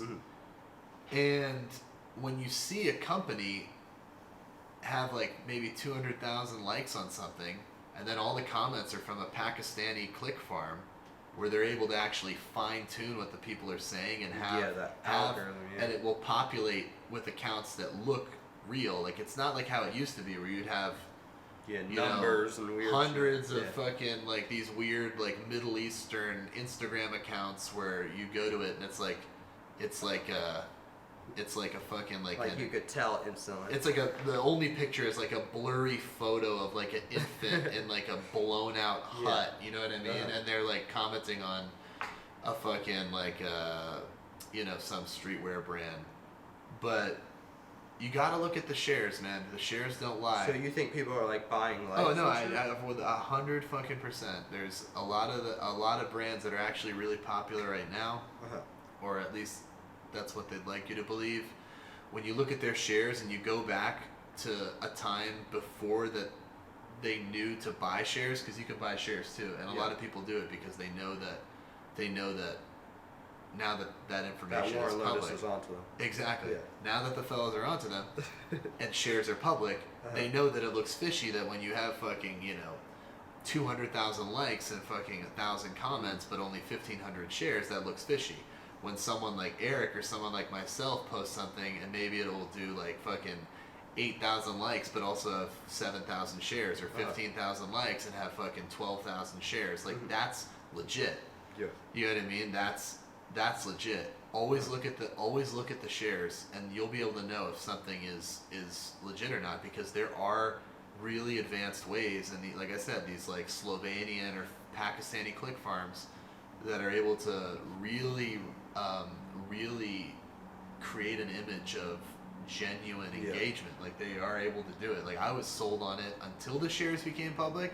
I was completely sold on a lot of this stuff, and I feel like more people should know this, because it might be discouraging to a lot of people starting brands. They're like, holy fuck, like this brand, like how am I ever going to compete when this brand gets hundreds of thousands of likes, this many thousands of comments? Like what, it makes you feel bad when you post your product and you're getting a fucking 2,000 likes and 500 shares, when in actuality, if you were to take away the artificial engagement from a lot of these brands' posts, like your fucking small little fucking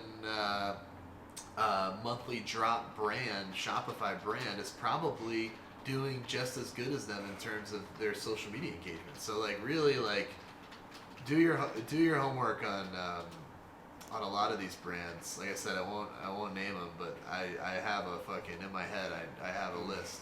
So do you think that really makes people want to just support them more because they're popular? Yes. No, absolutely. Yeah. And especially like. Do you think because it's accepted and they won't be judged for wearing it or something? Like because people like it? Like, I feel it. I don't know. I don't know if it has to do with like acceptance so much as like. You're just like, oh, this is what people. But I guess at the end of the day, it is subconsciously. Yeah. I think subconsciously, when you see something that's people are engaging with, and it has like a really. This is the brand people like. So yeah, I like exactly. It. Yeah. Exactly.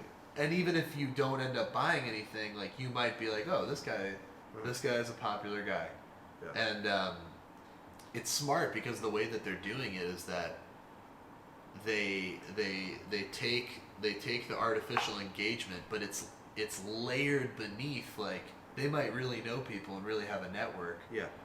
But it's the artificial engagement it's like having like a cake. You know what I mean? Like you have like it's like a cake. Like imagine like a hollow cake, but you do still have the beautiful icing job on the top of the cake, but the cake inside is hollow. Yeah.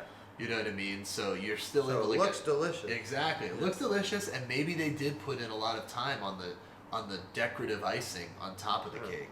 But the inside of that cake is hollow. So, I guess I'm just really saying this because I feel like people with brands they get discouraged. Exactly, Like, you might get discouraged. Don't compare yourself. Yeah, dude, you're like, fuck. I'm like, I'm fucking up because my social media sucks. Mm-hmm. This brand fucking is getting like hundreds of thousands of likes. People are fucking in the comments. The same shit happens to me. I look at the brand like, damn, bro. Yeah, exactly. It happens to all of us, man. Like if you think you're probably not a successful brand if you're not, monitoring and you don't want to compare yourself, but everybody ends up falling victim to stuff like that and putting yourself in a tough spot mentally. Because you see people that come up and there's a lot of fucking, I mean, there's a lot of shit that people don't know. You know what I mean? There's a lot of shit that people don't know that is artificial behind, shit. Yeah, artificial. There's brands out there, and I'm not gonna say the names of the brands, but there's brands out there that really had no direct to consumer business, but actually were able to fake it like they did, but they had basically their resale, if this makes sense, they never actually had a direct to consumer business but would sell out, but really all the product that was on the website was going to resellers, and the price that the resellers were selling it for was technically retail. Does that make sense? So the retail that you'd see on the site was the wholesale price to the reseller, and what the reseller would sell it for was the retail price. I know that might sound a little puzzle. That might sound like kind of a puzzle, but it's true. And that was creating an artificial resale market, and it for a while it probably does amazing, but eventually, if you don't do the right things, it implodes. And that's why I really like, another thing I feel like people do is they'll sell. It's a lot of brands have, a lot of brands have businesses where they do take a certain amount of their product and sell it to a reseller. There's nothing wrong with that. Mm-hmm. You know what I mean? But it's not good when your whole business is based on selling to resellers, because right now the resale market is fucked. Mm-hmm. All the resale market is completely fucked, man. Like, look at, go to grill.com/sold. Mm-hmm. I don't know if I know people use StockX, but I kind of like. You think shit selling cheaper? Like. Oh, I know shit selling cheaper. Yeah, I mean, like, I haven't looked in a bit, but go to brands that were reselling it 2 years ago, and go to their go to grill.com/sold and go and look at what the average. Put in new condition. Don't do gently used or used, but like look at. Yeah, I did notice, because like I would see Supreme shirts just selling for like $40 and shit. Like, yeah. Like nothing, like retail. Yeah, I mean, yeah, people are having trouble paying for groceries, dude. They don't want to pay extra for a fucking a t-shirt that isn't woven with, Yeah. And people would just rather buy some new shit. Yeah, exactly. Like, at the end of the day, dude, you can't, unless you're weaving your fucking t-shirt with gold, like, you're not going to be able to, you couldn't produce a t-shirt for more than like fucking $30, and you're an idiot if you're paying $30 to make a fucking if we're using like a blank and it's like a screen print, like you couldn't pay more than $30 to produce a shirt if you tried. You know what I mean?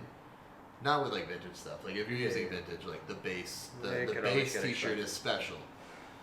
But like, dude, like people are having trouble paying for groceries. They don't want to pay. They don't want to get fucking bent over and split down the middle, get their assholes split down the middle for a t-shirt. That's just not. And I feel the same way about the way that drops work now. It's like people don't want to have 10 seconds to buy something because they're fucking at work. Yeah.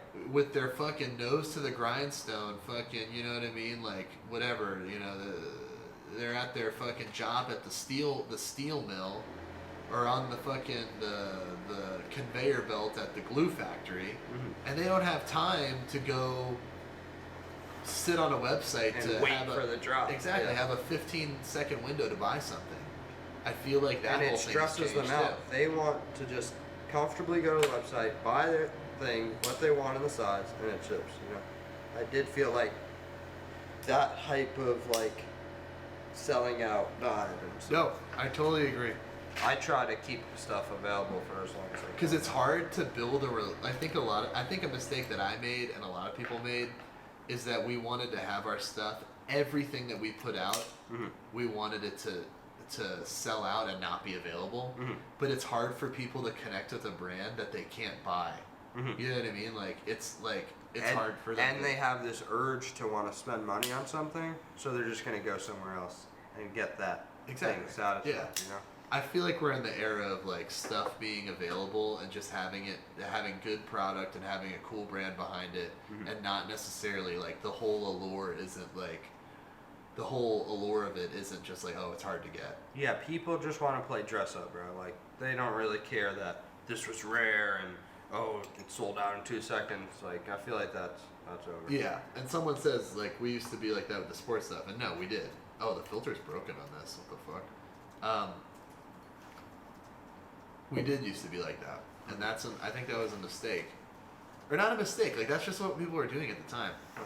And now I feel like it's just a different ballgame. I think people want to be able to engage with a brand and be able to, when they want a fucking pair of sweatpants for whatever they're doing on the weekend, they want to be able to buy it and not have to like sit on a website, you know, in the porta-john at the fucking job site, fucking pretending that they're taking a shit, you know what I mean, on the fucking on your website. Yeah. You know, for whatever it is. I think we're in a different time. And also we're in the time where a lot of people who were opposed, even myself, opposed to ads. And now I feel like meta ads. I feel like people see it as like, oh, this is an established business. Yeah. Well, now I think before the way I thought it was, oh damn, they need ads to sell shit. They must be fucking. Yeah. They must be fucking on their way to the poorhouse. And that's just not the case, dude. I have honestly the most fun with meta ads because you can do whatever the fuck you want within reason, and you don't have to. If you can just throw shit at a wall, you can be like fucking.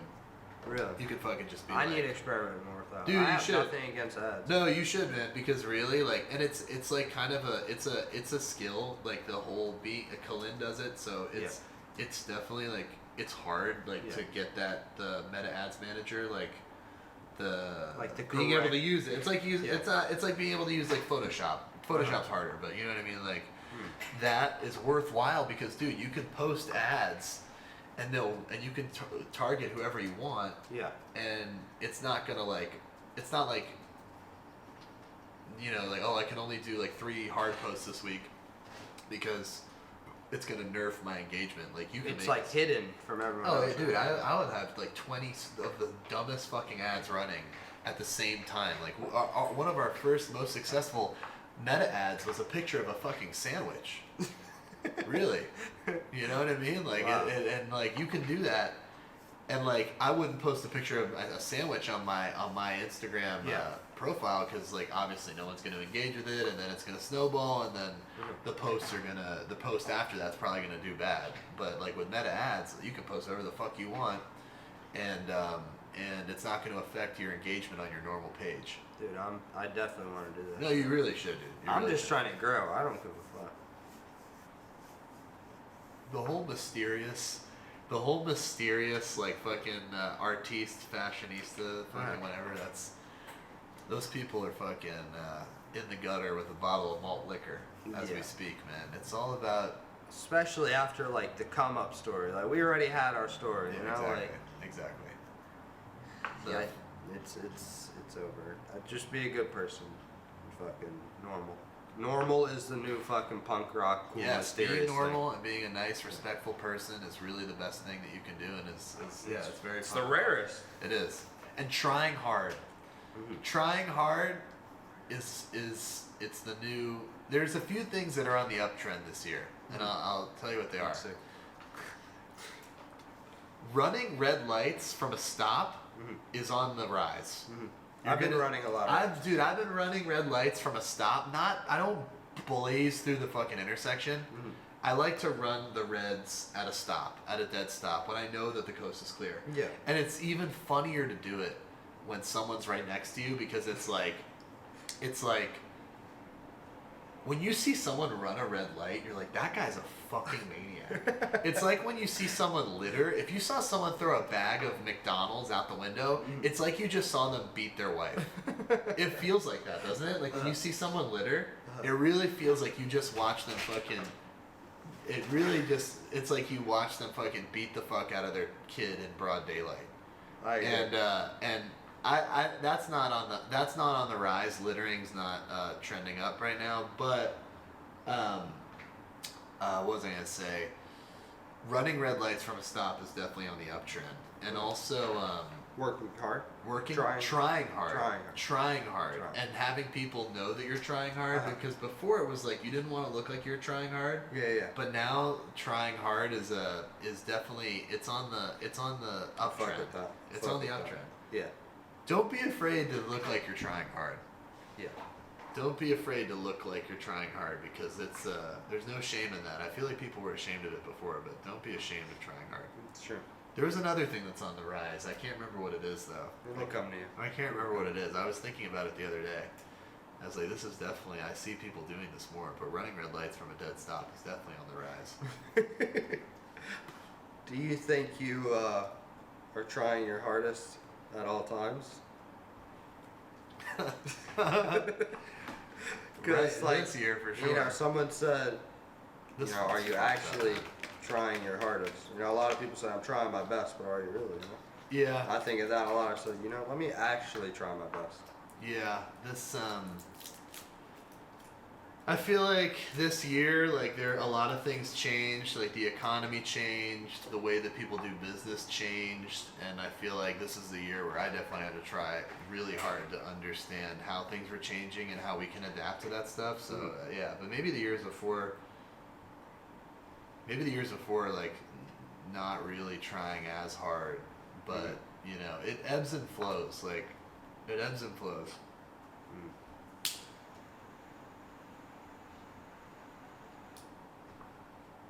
Yeah, I still feel like I'm still at the stage where it's like I know everything's about to work, but I'm just like juggling so much shit, and it's like taking a bunch of risks to just like continue to make it work. So every month I have to like pull off a miracle, you know. But it all works out.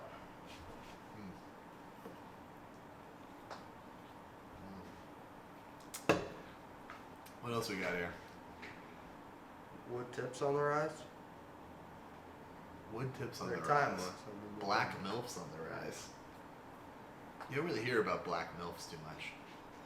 Really, I feel like when you like, I don't know. I feel like in that, Think of, like, that a teacher or category, something, like some really like white bread teacher. I don't know. You don't hear about black MILFs too much, but maybe you should probably. Hey, let's you know bring what I them mean? back. Yeah. Let's bring them back on the rise. I don't know if they. I don't know. It just seems like something that Artist block or unmotivated. artist block. You're always gonna be unmotivated. It's Yeah. You gotta figure it out. Yeah. You know, it's like it's discipline, not motivation. Yeah, because I mean, you've had the same motifs for a long time. You know Yeah. what I mean, and same with me. And it's like you got to keep. You're like, how can I? You're like, how the fuck can I draw this for like the fucking millionth time? How can I make this exciting again? Yes, exactly.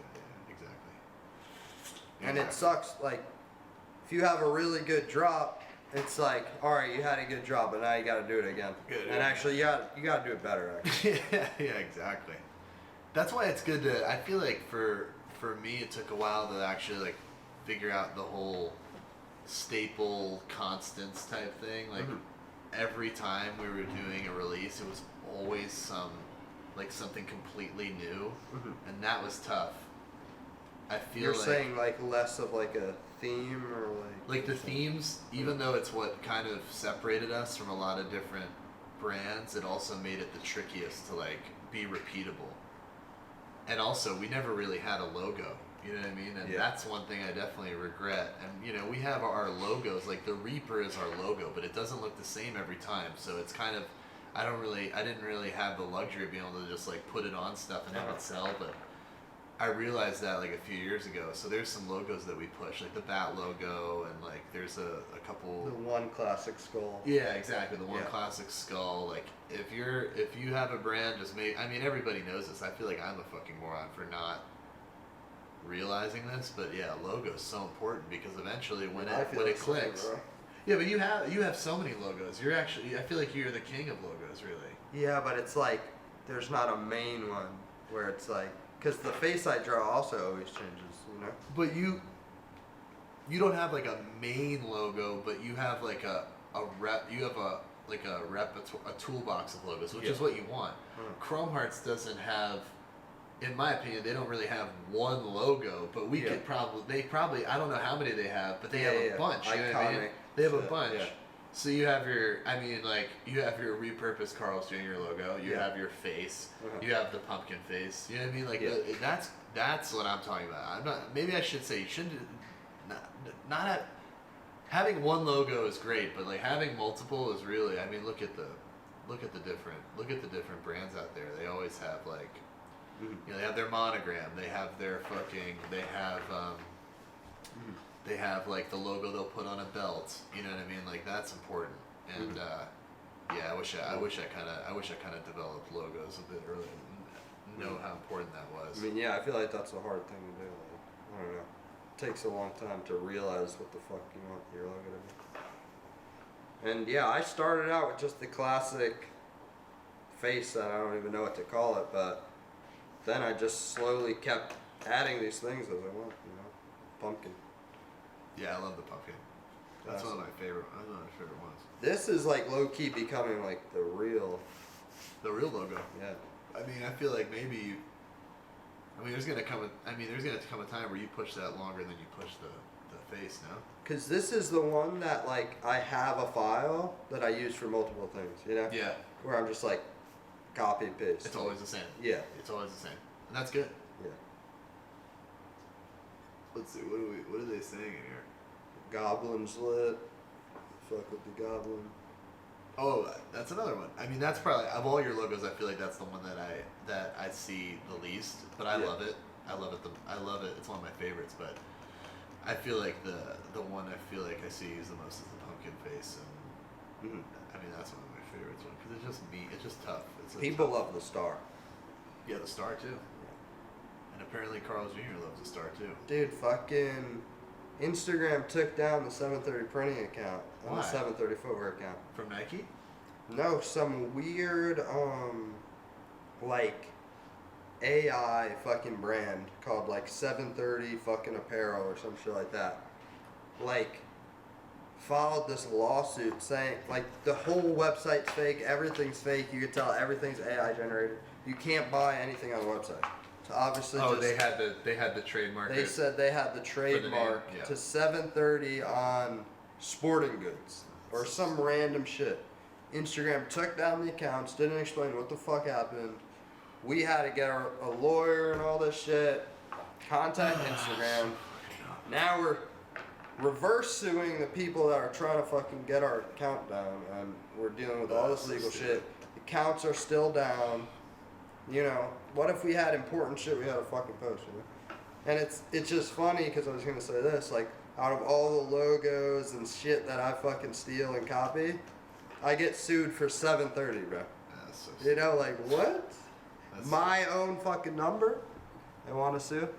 It's some weird, but it also scared me because it's some AI shit, so I'm like, what if AI is just scanning for weak points and all these fucking they are so creepy, bro. I mean, people like it's probably some guy living in a cave in Afghanistan that has like that has the trademark to like the iWatch or whatever. You know what I mean? They had the fucking. There's a guy that his whole business was like, I think that's why it's called the Apple Watch, because somebody has the iWatch. Somebody has I never thought of that. Yeah, somebody, they call it Apple Watch because somebody already had the... Like they're planning ahead. Yeah, exactly. Because they saw that would be like a consistent branding element for them. So I think there are people probably like iClock, iWatch, stuff like that, because iWatch sounds pretty good. Yeah.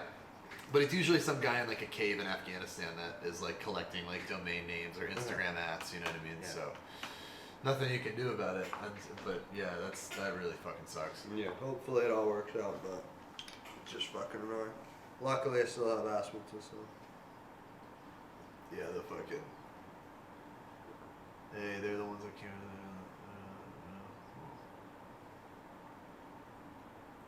What else we got?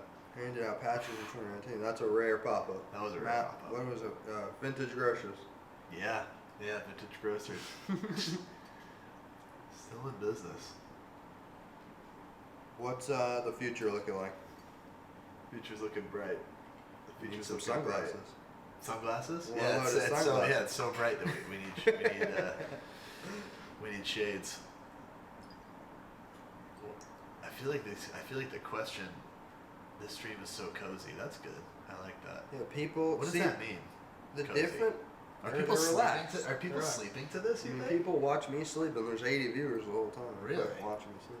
But the thing I like about streaming is like, if I were to sit down with a dramatic camera and like interview you and try to get you to give your whole life story to like the camera and like edit it nicely and do all this, even if it was a fucking 10-minute long video, Yeah. people aren't gonna want to watch it. Yeah. You know, to get someone to watch it is very, just like, it's hard work for them to watch it or something, or to get them to watch it. But a stream, it's like you sit down with them, and it's like they've been listening to us for fucking 2 hours, and they're just like actually You understanding. think And anybody's fapping in this right now? I hope not, bro. That's possible. That's a word that needs to come back. Fapping. Yeah. That's a That used to good be a big word. Now it's gooning. People are fucking beating their meat to the stream. No, it's gooning. Someone said it is. You beating his meat? Mm. We all are. There's a lot of gooners. I didn't know people didn't say fap anymore. They replaced it with gooning. I'm a dinosaur at this point. Outlandish, I sure am. Yeah, but it's a comfortable thing. I want people to just come here, be comfortable. I feel like when I say, yo, pull up on stream, Yeah. people are scared, nervous. Who's next? Bro. Stevie? I want him to. Stevie. I want him to. I want everyone to pull up, fucking design something for it. Need to drop. I'm trying to drop like 30 collabs part of this Halloween collection. Yeah? Mhm. Wow. Biggest drop I ever did. You should have a fucking world leader come on here. What do you think? The Ayatollah. Does he still exist? I don't know. Sounds right. Oh man. I haven't stayed up this late in fucking No, this is years. rare for you. Years, yeah. It was the C4, the popsicle, the cherry popsicle. What's the day that you drop your phone and the battery flies out? My phone just got completely fucked up. I noticed, it was at the end of my trip, I noticed that I looked in the camera, there's like water floating around inside it, so I got a new phone. Yeah, we still have 3, no wait, I think we have 2. Yeah, we have 2 left, because there was one of them was the filter was fucked. So it wasn't flowing properly. But, how do you guys stay original? We just told you we don't. We steal. Yeah. We're thieves. Uh-huh. You should know this. And then you find we're you thieves. find some sort of originality Yeah. in all the theft. I'm a thief. I steal. I see things and I steal them.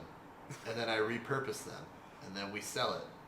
That's just the way that this works. And a lot of people are gonna try to sugarcoat it and they're gonna try to make it seem like they're also not thieves. But they are thieves.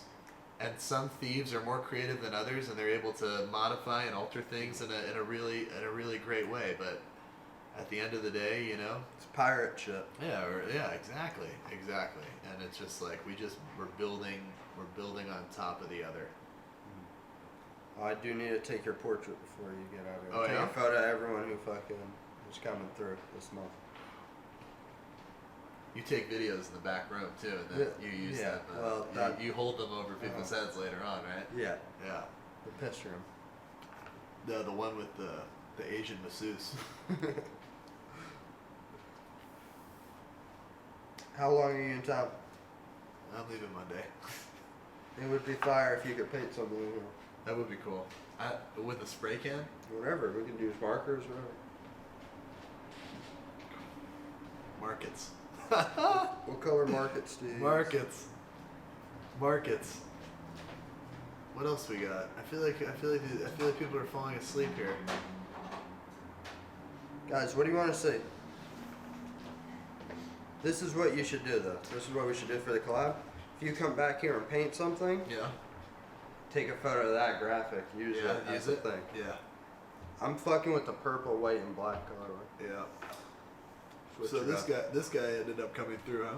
Yeah, Swan, he's a good guy. Yeah. He's a good guy. Okay. But this is how I felt, because, you know, I seen he did the fake Supreme collab, fake Cause collab, and, you know, everyone was posting about it, and a few people were saying, Asspizza, da da da, but it was like, alright, I noticed Swan's trying to DM me in the past before, because I looked at his messages. I know Kian's friends with him. So it's like, yo, I gotta just insert myself in the fucking conversation, you know, because no one else is gonna fucking say, no, this was actually Asspizza who did a fake Supreme collab first, da da da. Yeah. So I was like, let me just play the game and do the salon fake collab. Yeah. And that's my way of being like, no, I fuck with salon. Like, it's just some funny shit, And then, yeah, I inserted myself in the conversation.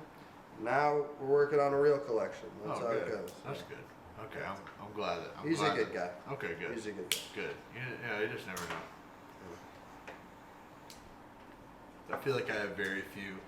There's very few people I like that are in this sphere of people that we are peers, so to speak. And yeah, It's inspiring when you meet someone who's actually. Yeah, he's a good guy. You know what I mean? You're a great guy. Steve's a great guy. Eric's a great guy. There's lots of great guys. I shouldn't have named people because now I have to name everybody. But you know, if we have more than like 1 or 2 conversations a year, then you're a good guy. I think. I don't know. There's just so many. We're in an industry that's fueled by ego, and people are just not able. No matter what they say, man. It's just They're like in a lot it of for people. themselves. A lot of people just can't let go of that. You know what I mean? They can't just be normal fucking people.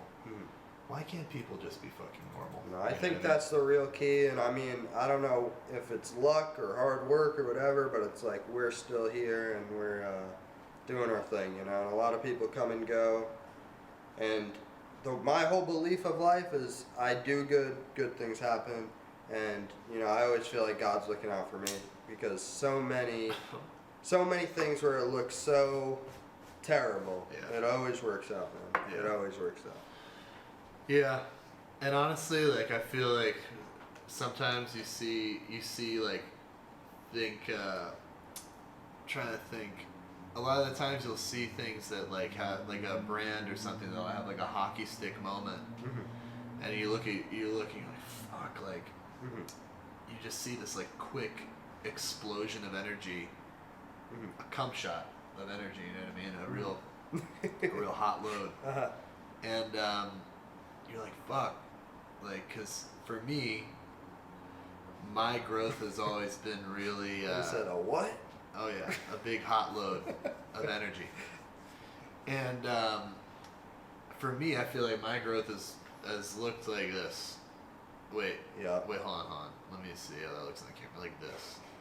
Steady, steady, and then some plateaus. And then maybe there was one moment where it was like this, and then plateau, and then a little, very steady. Very. And then you'll see something come onto the scene really quickly. It'll just be like this. Dust. Yeah. Exactly, and it's like, and even though there are some people that are able to make that hockey stick moment work. Like I feel like Vetements and a lot of brands are able to make that hockey stick moment work, but a lot of the times they don't. And that consistency, even though it doesn't feel too exciting in the moment. I mean, Hermes is a bigger market cap than Nike, and they've been around since, I think, either the late 1700s. I might be wrong about that, but hundreds and hundreds of years, right? And I feel like we forget that some of the most respected brands have been around the longest, and what has made them withstand the test of time is the fact that they've done the same thing so consistently.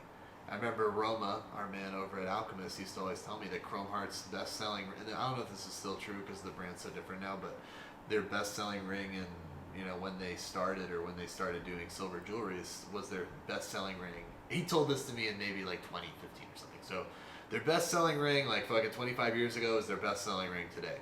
Hermes, the Birkin is timeless. You know what I mean? And granted, they weren't making fucking Birkins in the 1800s. They were making saddles and shit, but still having a product that's able to be, I don't know when it was, maybe the 50s or 60s. You know what I mean? Like having that and doing it consistently and having craftsmanship, like it really does pay off.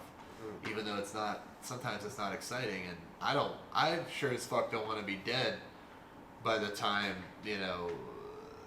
whatever I do gets to a level like that. But it really, the consistency, and you too, like you've been consistent for a long time, and you've built a group of people. Because we're building our path with bricks, and other people are using twigs. Twigs are faster. Twigs. But a bundle of twigs. The bricks are strong. That's why. What do we guys? What do we call a bundle of twigs? Does anybody know?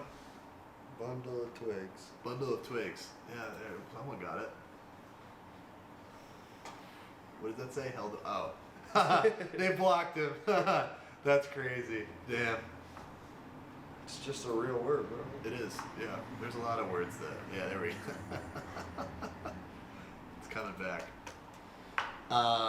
Yeah, I do feel like people don't care about anything. No, people definitely don't care about anything anymore. I think that we had a period of time where people pretended to care a lot, and then because they exhausted people's energy and attention with a lot of stuff that was complete bullshit, like people don't give a fuck anymore, man. Yeah, yeah. And people are tired of being told how to feel, what to do, and what to think. It's good. So I don't know. Fuck them. No politics or religion. I have no political leanings. It's all fucking spiral. What else? I feel like most of these people gotta be asleep by now. It's like 3 in the morning. Nah, shout out to the... Bro, wait, you gotta give away your fucking puppies, bro. Oh, fuck, you're right. Alright, hold on. How are we gonna do this? Who What's the wants best way, Evan? You wanna do the wheel again? We could do the wheel. We The enter... wheel. You think so? Alright, who wants a puppy? Fucking We speak up now. We enter everyone into this... Sicko Connor. You won. He did, wow. Sick of Connor, yeah. Who Evan, wants what a do you think puppy? the best way to do this is? Because this is not just for subscribers, it's anyone in the chat right now, right? Should we do anyone in the chat? Yeah. I don't know if we can do all of these. We're getting you it's not gonna be a nice puppy, like it's not gonna be a purebred. It's gonna be a mutt. It's gonna be a rescue, dude. What the fuck, a real puppy? Thurston needs a puppy. Yeah, he would enjoy that. Thirsty needs a puppy. Or should it just be for subscribers? Give one. How about we give one to someone in the plebeian chat, and then we give 2 to the people that pay good money, 2 to subscribers, 1 to... and 1 to a plebeian. So, I mean, we could just pick a fucking person, though. Ask him a question, whoever gets it right. But you're not allowed to fuck the dog or hurt the dog in any type of way. Like you're gonna have to Or sign a can you give waiver. him a screening? Here, all the viewers are here. Oh, can someone come on? Can we do that? I mean, we could. But do what if they the say other a thing. fucking racial slur or something and then it gets shut down? Oh, we could just copy and paste everyone's name. There we go. It's fucking easy. Yeah, Oh, White Trash Tyler. I see him. He's here? I mean, unless it's an imposter. He's fucking watching? He's peeping. Tyler, people want the brand back, man. They're starving for real. for it. It's been too long. They want it. They're hungry. They're hungry, and they're young. He's here? Alright, we got everyone's fucking name in there. Let's bring it over here. Okay. Maybe. So it's 3 puppies, or they get to $3,000 credit, They get to choose. Well, the credit goes towards the clothes, so we don't have to pay any type of astronomical costs. Yeah. And then maybe try to think of another prize. So now we Austin Hero, pay your way through college. Let's do it. Alright, guys, can you still hear us? Let me pull up the chat here. You can hear? Seems good. Alright. Where's the chat? Or we'll pay You have a laptop? Bring me the laptop here. we'll pay for them to have a few hours in a Turkish hammam, one of those saunas that's no lights inside, where people stumble around and feel each other. Nice. Alright, guys, we're giving away puppies. 3 puppies. Alright, you ready to spin the wheel? Yeah, but we really will have to screen. We will have to screen. How about we can call the winner? Can we? Yeah, I mean, Do we have we'll a DM. break? I'll DM him and I'll call Okay. him on Instagram. All right, you guys ready? First puppy. Let's see. Spin the fucking wheel. Let's go. You're getting a mongrel. You're not getting a purebred. You're getting a mongrel that was found on the streets of fucking Tijuana or something like that. Sin 9mm. So he has the name of a fucking. He has a type of ammunition in his name. That's good. Yeah. Don't put a. He's fucking, gonna protect the dog. Bro. Okay, yeah, he'll either protect the job dog or put a bullet right between its eyes. It's. All right, are you in the chat? Come on, bro. Don't tell me you're asleep. You need to come in the chat right now, or we're picking someone else because this needs to be right now. We can't ship you the dog. He's not here. All right, he got one more second. Wake up! He doesn't have a keyboard. All right, well, let's do this again. Next one. Sorry, pal. Wasn't meant to be. Damn, he doesn't even realize what he was about to receive. He was sleeping. He can't take care of a dog if he's not even up. Yeah, you're right. Country ass. Country ass. Are you here? Country ass with a dog now. Well, if that's his name, then he probably has room probably for has the a lot dog of to fucking to nice at least backyard. walk around. Yeah. Country ass. Dogs love exercise. That's one thing I learned over the years. The dogs love getting Dogs walked are the best. and being exercised. You know, they Oh they love you no matter what. Yeah, they really do. They don't have fucking anything bad to say. They don't judge you. They don't care about how much money you have. Nope. They just love you. Wait, what is he? Did he say anything? He's not here. This guy's not here either. Sorry, buddy. You're not fucking getting it either. 1, 2, 3, 4, 5. He's not here. You gotta be ready. I don't know. Maybe people get picked and then they get cold feet about taking on a responsibility. You could like get that. store credit, bro. Yeah, they could Come get on, store bro. credit. You're right.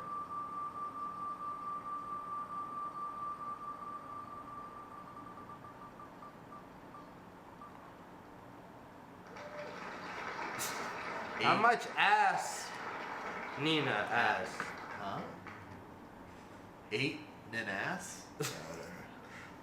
You better fucking be here. How many new viewers we are? We're at 250 now. And there's 190 here. Yo! 8, 9 ass. Alright, I'm spinning fast right Should now. we just pick one of the fucking people talking? I mean, you could ask him a question or something.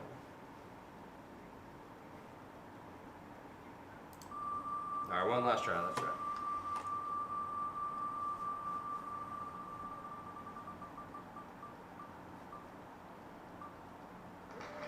Kiwi fruit 313. Come on, hurry up.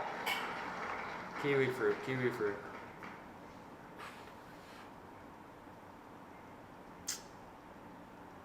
They're fucking spamming.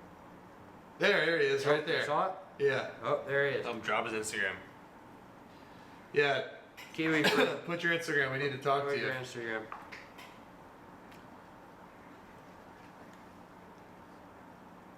Kiwi fruit. Where you at? Type your Instagram, pal. Oh, here.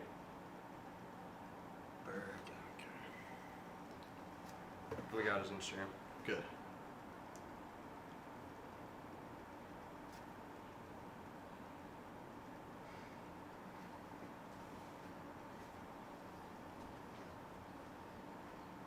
Did you find it, Evan? He said Berg Hunker.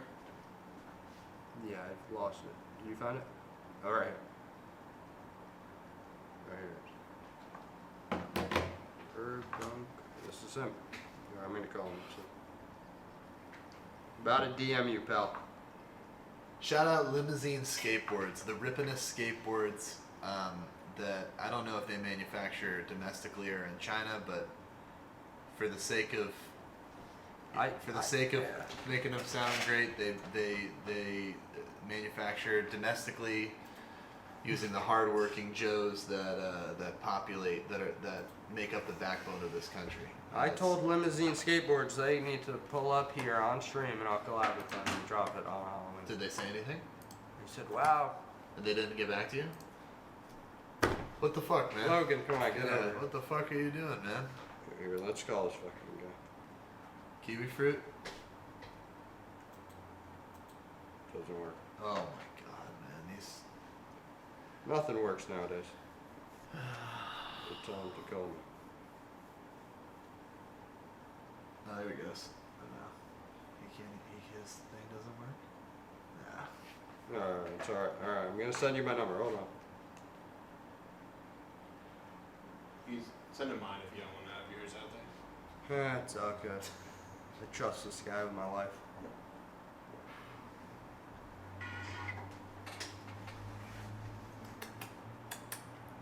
These are just the planes, I think. No, these are the jazz. I can't even taste. I've smoked so many, I can't even taste the jazz anymore. Right here he is. He's in Florida. Yo, kiwi fruit. Yo, what's good? You Hey. won. What's up, stream? You won. How are you, man? Hey, thank you, bro. Yes. What I win? A So- puppy or $1,000 in credit to the WL store. And it's your decision to make right now. Do you want a fresh, sweet, innocent puppy or a store credit? Listen, as much as I love a puppy, you know, I've always wanted a puppy since I was a kid. I actually live with my mom right now, and she really doesn't want a dog. So I think I'm gonna have to go with the store credit if possible. That's what all parents say until you bring home the dog. Yeah, It's why the don't you best just friend. why don't you just bring it home? It's I not that really big of do. a. It's not. I wanted It's not a huge cute puppy since I responsibility. was a kid. Like, I've been begging for a dog since I was You a little have? kid, but it's Maybe you just- should put your she's mom on never the phone. budged. You want me to put my mom on the phone? She's gonna flip out, dude. She's sleeping. She's sleeping. Yeah, Well, it's nah, we too- don't want to. We don't want to Yeah, bother her. But let her rest. Hey, I just want to say shout out to the stream, shout out to Warren. Keep doing your thing. thank you, man. Using the chat for Austin and Warren. Wow. This has been a W stream. No, Oh yeah, thank you. you deserve man. this. Yeah, man. thank you, deserve dude. Yeah. this. Well, listen, Austin will forward me your your username, and I will get you fucking hooked up with that credit. So.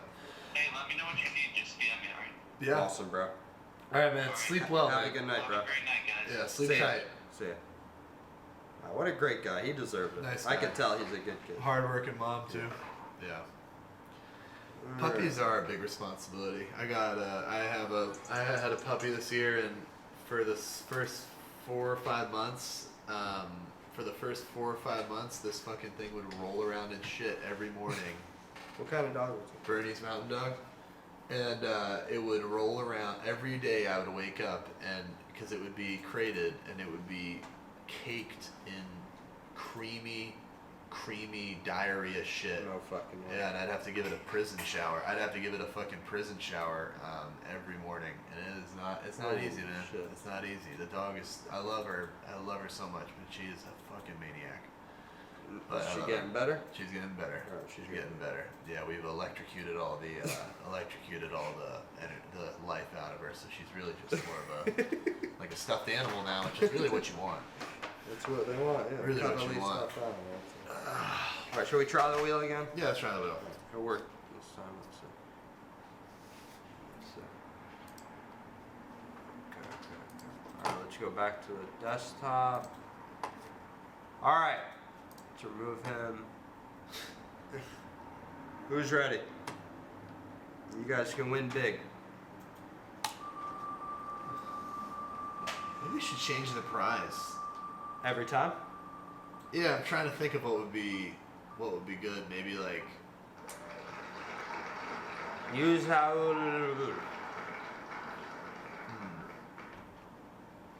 maybe we could give away like a stay at like a resort. modestly priced rehab. Something like that, like a fucking maybe like at a We place. need to help these people with drugs. Yeah, like maybe we could like we could in the prize pool we do puppy, and then a week-long stay at like a very modestly priced I'm down. rehab or a state facility. I'm and down then for that. and then the $1,000 in credit, and then maybe So they get to choose? And then I mean, I just went to Germany. Oh wait, he's here. He's here. Who? Sorry. This guy we just won. Oh, he won. Comment your Prostitution's legal in Germany, so I mean, we could in theory give away like Send him to Germany. send him to Germany, and he could just live in a brothel for like a week. Yeah. I mean, it's up to him, really. It is up to him. All right, comment your Instagram, pal.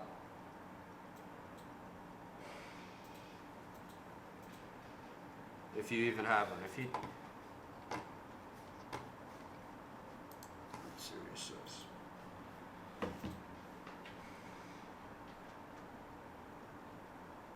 You think people had a good time? Oh, they loved it, bro. I'm telling you. They loved it. Oh, good. This was great. I don't fuck with bordellos. I like that he used that term. It's like a very I feel like that's a really archaic way of What does that describing mean? it. A bordello is a brothel. Oh. So, I mean... Do you want the other stuff? Did he say? What do you was I it? mean, He I asked wants for the his brothel? I asked for his Instagram and he said he doesn't. He doesn't have it. Well, all he said is he doesn't fuck with whatever. Bordellos? Now he says very learned. Bro, if you want the stuff, comment your Instagram so I can reach out to you if you have one.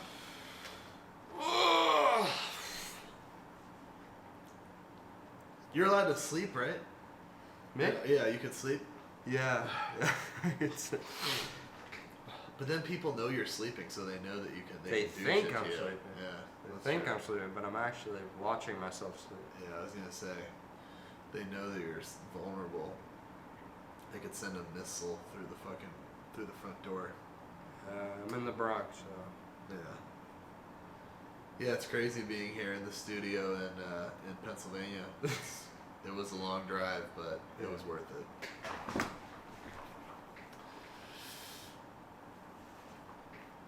Yeah, this guy just doesn't want to comment his Instagram, I guess. All Bro. right. Well, Bro. let's just give him the credit then. Yeah, no, but how are we? My how man, are we gonna give it? we'll give you the. We'll get. Oh, he doesn't want to comment because of privacy reasons. Well, he's just not. All right. Well, let's choose someone. Let's choose one of these fucking guys talking. All right. Derek Kate Pants. Derek, you win. You win the credit that was supposed to go to this guy. All right, let's see if he commented a second. I mean, oh my God, everyone's going fucking crazy. Awesome. Oh fuck. All right, but There, you yeah, said it. please. You said it. You said it. Who did? The other guy? No, I'm saying the Oh yeah, one yeah, you yeah, said. yeah. You win, man. What's his name? Derek. Derek Hate Pants. Fuck are you, man? Where the He fuck was like are an you? orange. He was like an orange name. There, right There there, it yeah, is. yeah. All right, Derek Kate Pants. You need your fucking Instagram. Damn. Let's account see if created that's in his. 2021. Let's see if Is it that's better? his name. Oh man, if you want to crash here, we got a fucking couch. And that beanbag is very comfortable. Ugh.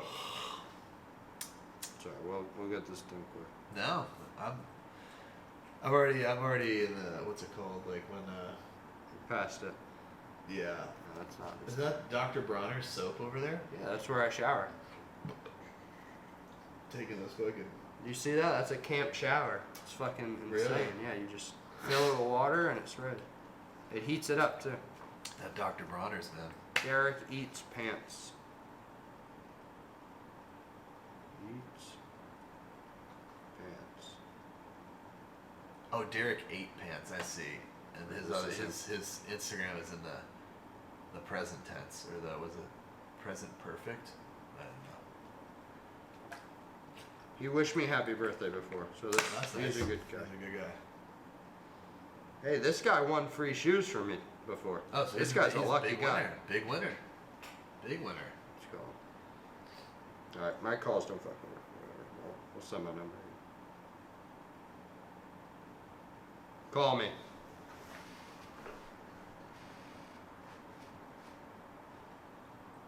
Oops. Just pressed up a CV. Oh, he fucking lost. Derek, No, Austin! you won! Bro, I'm watching stream right now, so fucking hyped. You fucking won, bro. What's it gonna be, man? Dude, I literally, bro, I'm right here with my brother, bro. We've been spamming the whole time, praying that we was gonna win, bro. I'm about to spend on me, my brother. You about to hit the store. Oh, Your shit. prayers have been answered. So, do you want the store credit or the puppy? Or the brothel. But you'd have to go to Germany for that, so you have to have a passport and probably a clean criminal record. I do have a clean criminal record, but I think I'm gonna have to take the store credit, bro. Okay. Store All right. credit. Store credit. Well, Austin's gonna send me your username, and then we'll get you laced up. And it's not just like the physical store, obviously. Like it's a credit work online, to work in the store, anything. For sure. Bro, you know, I wanted to also ask, you know if the one-piece kit is available in store?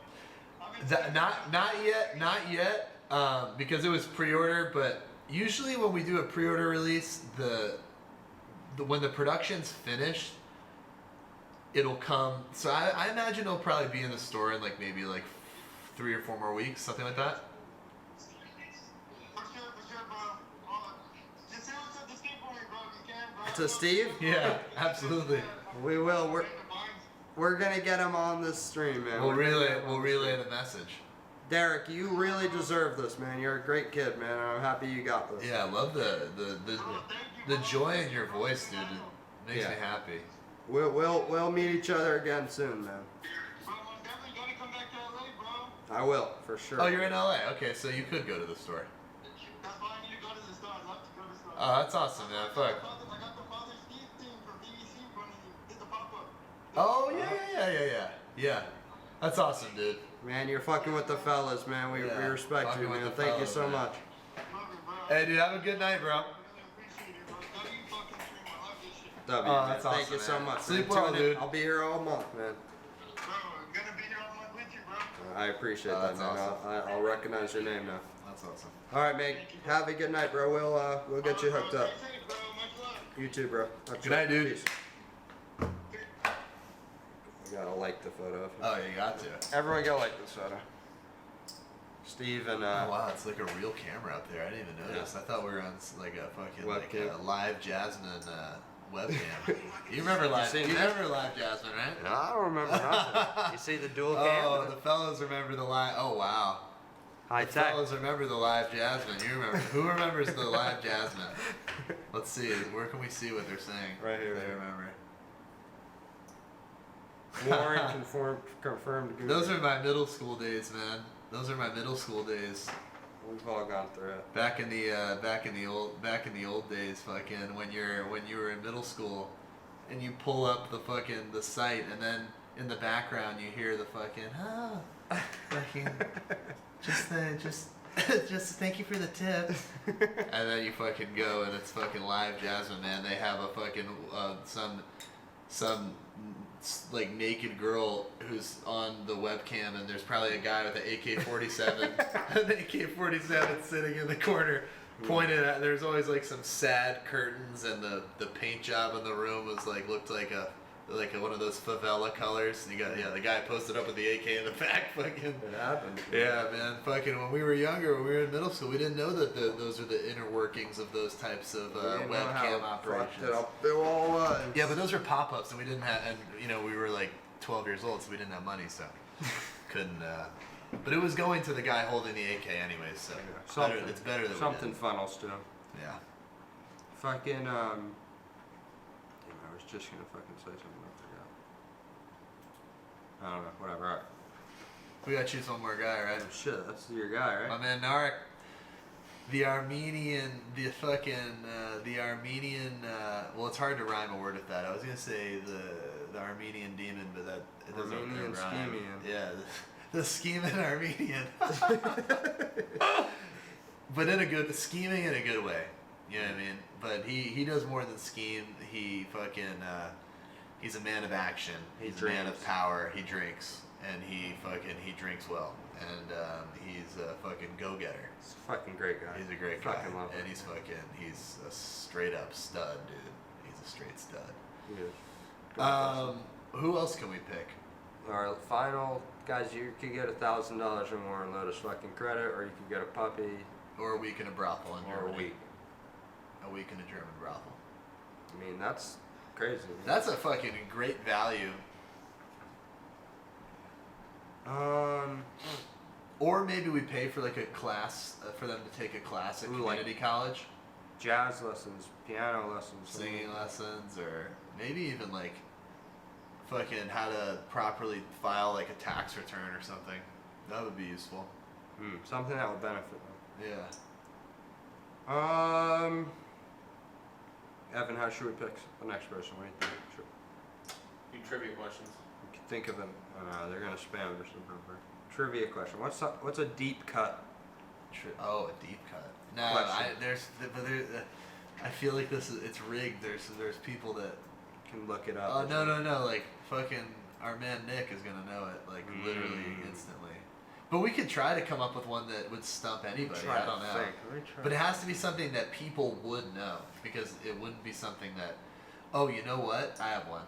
What about the video, the Ian Connor video? Mm-hmm. What if we picked like a detail from that video? Because it was a public video, but not many people saw it. The boxing training video. Yes. Like what was a detail from that like What color Tim's I was wearing? Because you probably don't remember. No, I remember. But could you say the name of the color even though it was like a specific shade? Who said it? No, that's too easy though because they'll just start just spamming colors. It has to be something more specific.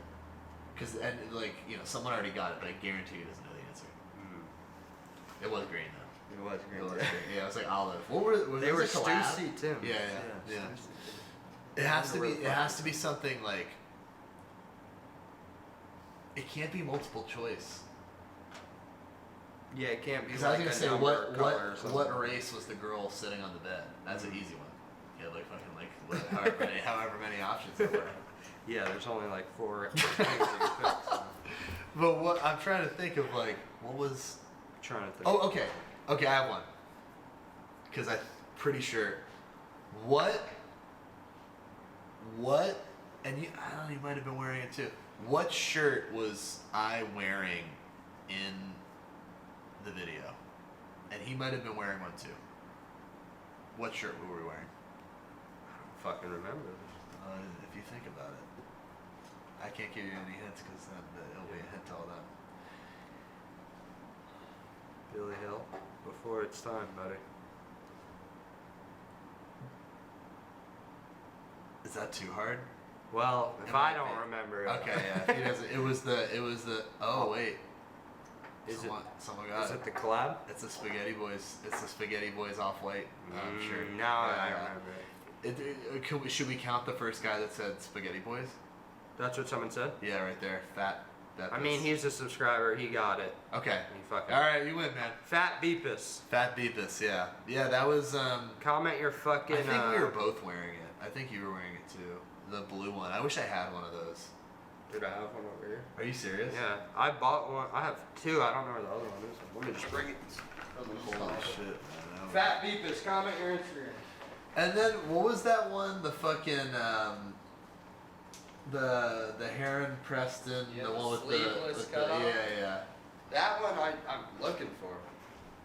Can't find it. Oh wow. This is a nostalgic shirt, bro. Like, wait, was this the one that you wore personally? this is my personal one. Wow. There's a lot of fucking. Oh my god, to see it with the print worn down is. Wow, that's the one. That's awesome. With the pockets, man. Fuck, it's a good one. This was a fucking. That's a good one. I remember when you guys were lugging around that garbage bag full of them, and like and knowing that there was a good amount of money to be made inside that garbage bag. Yeah, I mean, that's like. Off-White wasn't even a fucking thing. No, yeah, I think it was still when it was more of like an offshoot of like Pyrex. Mm-hmm. Like it wasn't really a fully fleshed out project. And it's not a project; it's a fucking fashion house.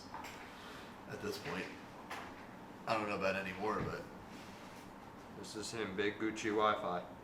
I feel like I've heard that name before. So, he's been DMing me since 2015. This guy fucking deserves it. Holy I don't know shit. what he sent in 2015, but this guy deserves it. Absolutely. We're getting the right people. See, that's That proof. means he's aged 10 years. That's proof that if you're a good person, you get it in return. Yeah. 10 years. He put in 10 years worth of work. 10 years finally paid off. 10 years, $1,000 credit, man. That's that you basically it was $100 a year. That's There you go. That's a living wage in a lot of countries. Big Gucci, Yo, you fucking won, buddy. How you Your doing? luck finally paid off. dude, I'm so happy to hear it.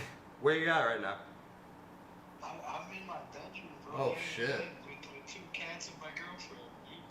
Two chats. What you eat today?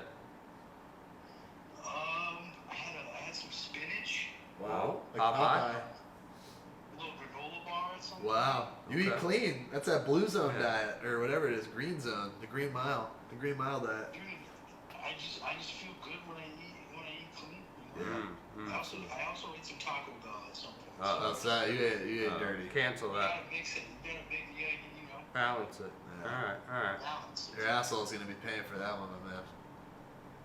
I gotta say one thing. You spray painted the back of a Warren shirt that I got from his free scratch offs. No fucking Oh, way. really? Wow, the converging. And now we're both calling you. Yeah, It's amazing.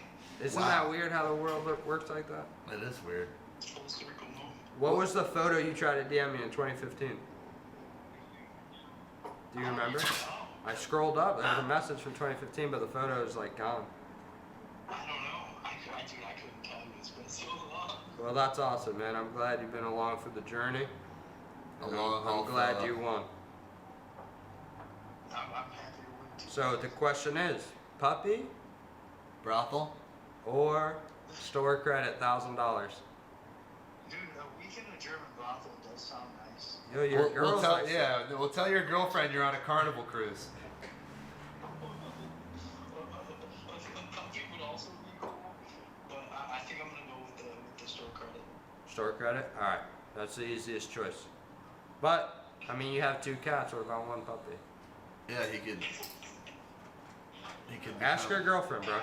Ask your girl. That's a lot. That's a lot. How about a Rottweiler, my man?